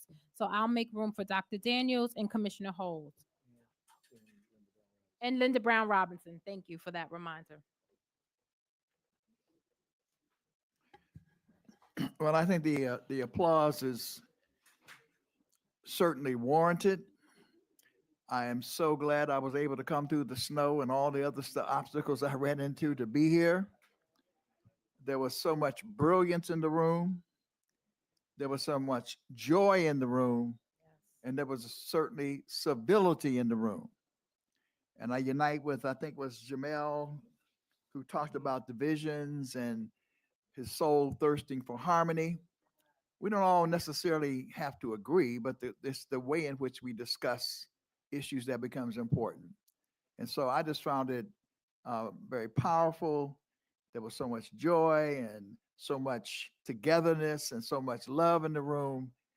This is how we ought to proceed in terms of our hearings. And I hope that this hearing will serve as a model to the other hearings that we've had, that we will have around the state. So thank you, Utica, for providing the blueprint for our future hearings. Thank you very much. Yes, Utica. So I echo a lot of what Dr. Daniels just mentioned. And once again, I appreciate the opportunity to be here. And I appreciate the thoughtful preparation of comments and recommendations for us to consider. I will give you another challenge, is to reach out to individuals in your circle and your sphere of influence and ask them to submit comments and recommendations to the commission, right? And so as the chair said, you don't have to attend a public hearing to be able to participate, because we have multiple ways for you to participate. So please continue to help us get the word out, to educate individuals, and be prepared when that final report is submitted, because we're going to need just as much energy, if not more, just as much education and passion. And like someone said earlier, you know, it is important because you are a voting block. And so for those individuals that are elected officials that may not want to support that, you know what you have the power to do, because your vote is really your voice. And I want to thank our brother again, our host. They not only hosted us, yeah, they not only hosted us, but they helped get the word out about the public hearing today. And there was not an empty seat in the place. They actually had to pull out more chairs to accommodate. And so kudos once again to that effort. We appreciate it. Thank you. Commissioner Brown Robinson. Are you still on, Commissioner Brown Robinson? Okay. Well, she's not. Well, I wanted to say on behalf of the New York State Community Commission on Reparation Remedies, thank you. Thank you, Utica. Thank you to you all for being here tonight and coming prepared with recommendations. As Dr. Daniel said, you set the bar for future public hearings, and we plan to have several more public hearings. So stay tuned to our website. We cannot leave this room without honoring our guests that traveled far to get here in the snow. So Miss Tony Smith, let's give her a round of applause. Thank you. Thank you. Thank you for honoring us with your brilliance. And Dr. Pryor, we thank you. We thank you for being here. We look forward to you both submitting recommendations and being certainly part of the informing us in our future research. I want to just share our timeline. As I said, that we have a report that is due to the governor and legislative body, and that is due in January 27.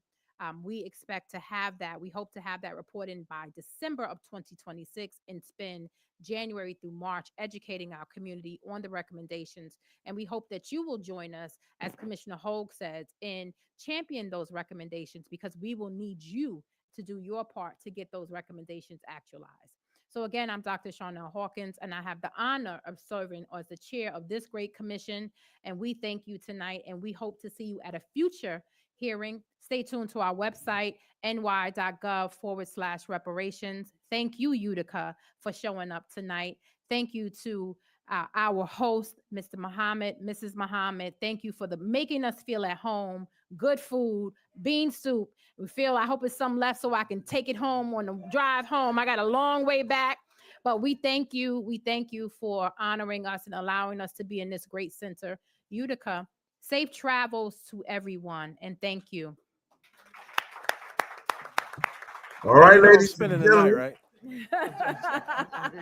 All right. I'm here, bro. All right, they turned their audios off. We'll see what happens with the visuals in a second.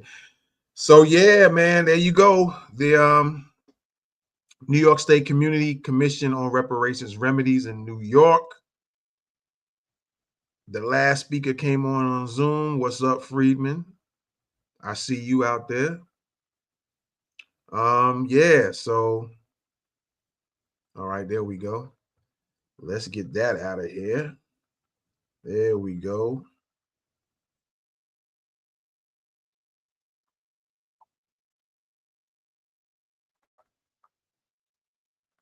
All right, get that out of the screen. All righty. So yeah, before we get out of here, let me get this phone up over here. A few little points to make. Whoa. Okay, there we go. Very odd stuff going on as always. So let me see here real quick here. Let me just see something really fast. There we go. So there's been some bouncing around with my camera. Let me see if it'll change back up for me. There we go. Cool. Yeah, so although there's been some issues with the live feeds and all of that, I think it was pretty good success. There we go. Again, like I said, when you do these things, when you're trying to inform the people and something constructive is always some type of interference trying to do its work and mess up. But nonetheless, we made it through. First of all, I want to say I appreciate everybody who's been checking me out, checking this live out, and coming through this. People was on Facebook, our Twitch pages, and also want to mention 2 of my channels I went live on today: Thoughts of the Week podcast and What's the 411 News. So and live events now. It's also with us. We also have live events now on YouTube. So shout out to the YouTube watchers, the Twitch watchers, Facebook, and Twitter. And so a couple of things. Foundational Black American was mentioned quite a bit, and Friedman. I didn't hear too much of anything else. No ADOS or nothing like that. It's Foundational Black American was the most times mentioned, and then Friedman was mentioned a few times. I just want to say that because, there's always people that come out and say, don't nobody outside of the app don't know nothing about Foundational Black American. That seems to get mentioned quite a bit. And yet I keep hearing people outside the app mentioning Foundational Black American on news shows, TV interviews, and mentioned here in the public hearing. So maybe that'll stop that noise of people running that nonsense saying that nobody knows nothing about those Foundational Black Americans outside the app, because there's proof in the pudding. So we have that. I want to also pull something up real quick, because although everybody was talking and mentioning some things, right? This wasn't brought up, and I brought it up in the previous news report when we did the New York reparations sabotaging in October. What wasn't being mentioned, Charnel Hawkins, Dr. Charnel Hawkins, the chair, mentioned she was thankful for everybody giving their recommendations and everybody has something to say. But still, what has not, well, it was addressed in October, but this time it wasn't addressed. So I'm going to pull this back up. And we mentioned it on our last news report. This has to be brought up. Now, where is it at? Is this it? Let's see if this is it. Hopefully, yeah, I think this is it. This is still going to be an issue. Is this right here? Now, we just did our report a few days ago when they mentioned that everybody had to talk to the legislators. So, see, that's what I'm wondering, if that's going to be a game being played because certain things are not being mentioned or wasn't mentioned this time. And going forward, when they have further hearings, because they already mentioned that this was like the blueprint for them to go forward with other hearings, how they're going to lay it out. And I don't know if this is going to get mentioned. And if it doesn't, a lot of people are going to say a lot of stuff when they get up and speak. But this is what's going to be the problem here.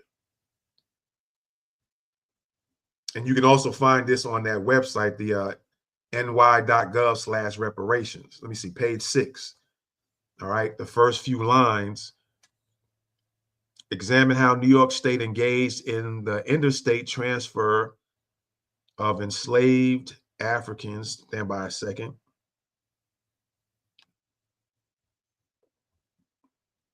Of enslaved Africans and carried out federal policies in the furtherance of slavery. Examine the de jure and de facto discrimination against freed enslaved Africans, their descendants, and people of African descent. That's not being addressed. Now, people did mention it in their own ways in the in this hearing this evening. You had a few people saying stuff like they don't want everybody else grandfathered in, and putting all the people in. It should be specifically for foundational Black Americans, if you will, right? So a lot of the speakers did mention that. Excuse me a second. A lot of the speakers did. Not a lot, but a few speakers mentioned that. But I think not Charnel, but the other lady they had in October, that's part of the commission, specifically said that if they want anything changed, like the wording and stuff, they're gonna have to go to the legislature. Now, I don't know if, because Charnel Hawkins was mentioning about recommendations, but the other lady, her name is Jones, I think, from October's New York reparations public hearing, specifically said they have nothing to do with the wording and the changes. Yet everybody had to go to the legislator. So that's where it's going to seem like the game is going to get played. A lot of people might get played in New York. So y'all better check this out, man. If I'm wrong on it, then so be it. But I just remember when we did the report a few days ago about October's hearing, that lady specifically said that the wording in there, because it says in here, again, and people of African descent. That brings in those Africans that's over here now, or people who will come over here later. It could be Caribbeans who come over. It could be white people from Africa saying they African descent. That's game being played. So somebody better check that in New York, because they'll make everybody's feeling unhappy because they get to speak. and they're not, if they're not going to say this again in any of the further hearings, any future hearings, then later on, when if something should go down, they're going to say, well, it's not in our hands. It was the legislator. They're going to play them games, but we don't have control over that, the wording. So better watch out for that. I'm just letting you know. You know, things might change. I'm just putting it on full screen. Things might change. But let me see something real quick. Okay, I see what this is doing. Things might change, but right now, that's the wording in the paperwork. Everybody says paperwork, paperwork, paperwork. Well, here's the paperwork. Here's the work, if you will. State of New York, 1163-A, 2324. Regular sessions in Senate, January 10th, 2023. Introduced by, looks like Senators Sanders, Clear, Comrie, Hoylman, Siegel, Jackson, Parker, Rivera, and Sepulveda, read twice and order printed, and when printed to be committed to the Committee of Finance, blase, blase. Okay, and then like I said, you go to page 6, and the wording in there specifically states examine the de jure and de facto discrimination against freed, enslaved Africans, which we could be looked at as that. You know, they're not going to have foundational Black Americans in there in that wording, but, you know, we can be considered the freed, enslaved Africans, if you will, even though, you know, for legalese, you know, everybody's going to use that term for legal when it comes to legal paperwork, I guess, or could use it, I guess. But then it says they're descendants. So everybody who was enslaved, and then we are the descendants of those slaves, right? And then it mentions, and people of African descent. So now they adding some other folks in that. So that might need to be addressed before things go too far. So anybody in New York watching, or you have family in New York, bring this up, bring this point up to them. Because it's in this paperwork as of right now. And that's exactly when I went to. I just went to it a few minutes ago. That's ny.gov. Let me pull the website on the screen. ny.gov/reparations. And then you scroll down and kind of maybe mid to center ways on the right, as part of a paragraph, I think you'll see it has the bill. Let me pull it up. Matter of fact, let me let y'all see it. That way, you'll know what to look for. I think that's it right there. Let me see if y'all should. Okay, yeah, there you go. Perfect. Right here, that's the bill. So you go to ny.gov. It'll take you to this page, and you look right here. Right? Let me see something real quick. You look right here, and that's the bill 1163. Let me see something really fast.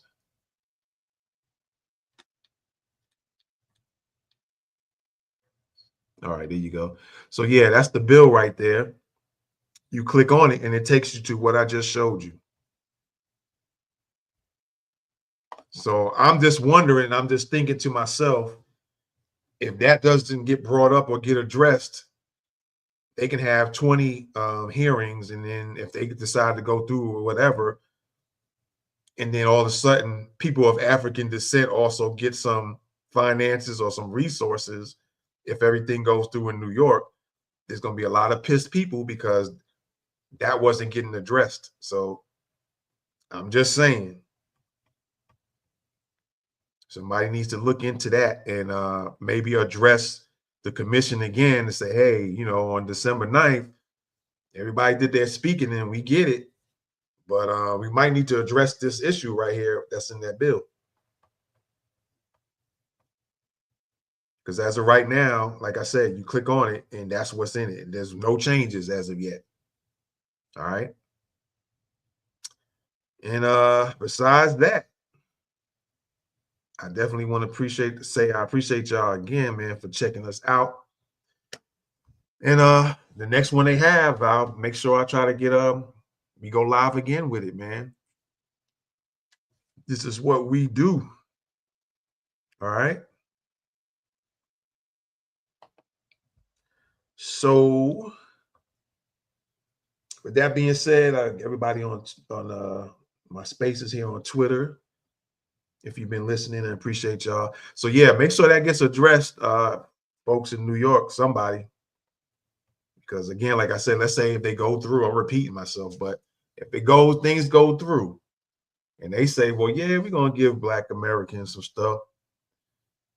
But then people of African descent start getting some stuff, there's going to might be a riot happening after that.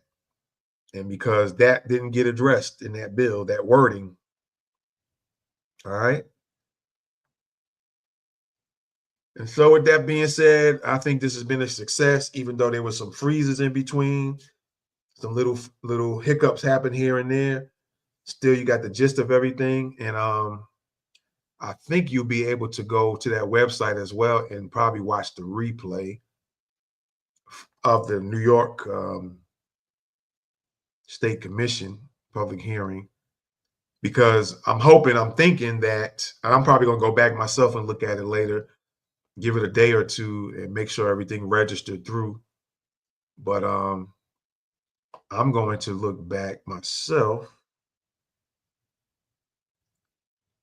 because with all the freezing in between, we missed some people that were speaking, and some people seemed like they was cooking, and all of a sudden it froze, and then it jumped to the next person. So hopefully the replay caught everybody talking, because there's a couple of people I wanted to hear what they were saying.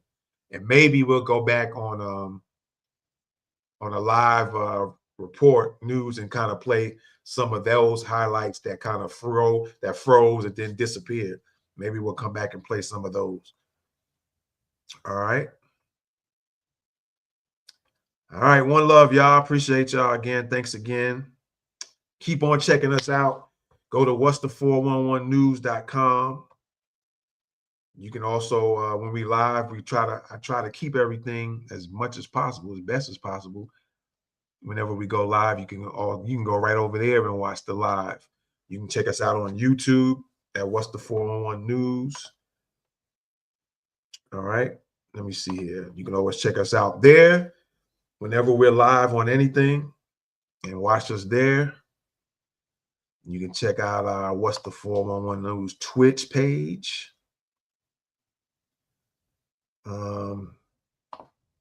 You can check us out at What's the 411 News with the dashes involved in there as well.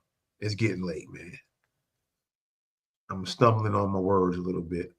And shout out to everybody who checked us out on Thoughts of the Week podcast. We went live on both channels this time around, because I didn't want to go back tomorrow and kind of play a replay video of this and then be up for another several hours.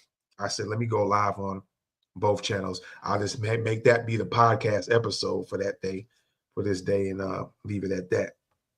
All right. Enough talk from me, man. I appreciate y'all once again.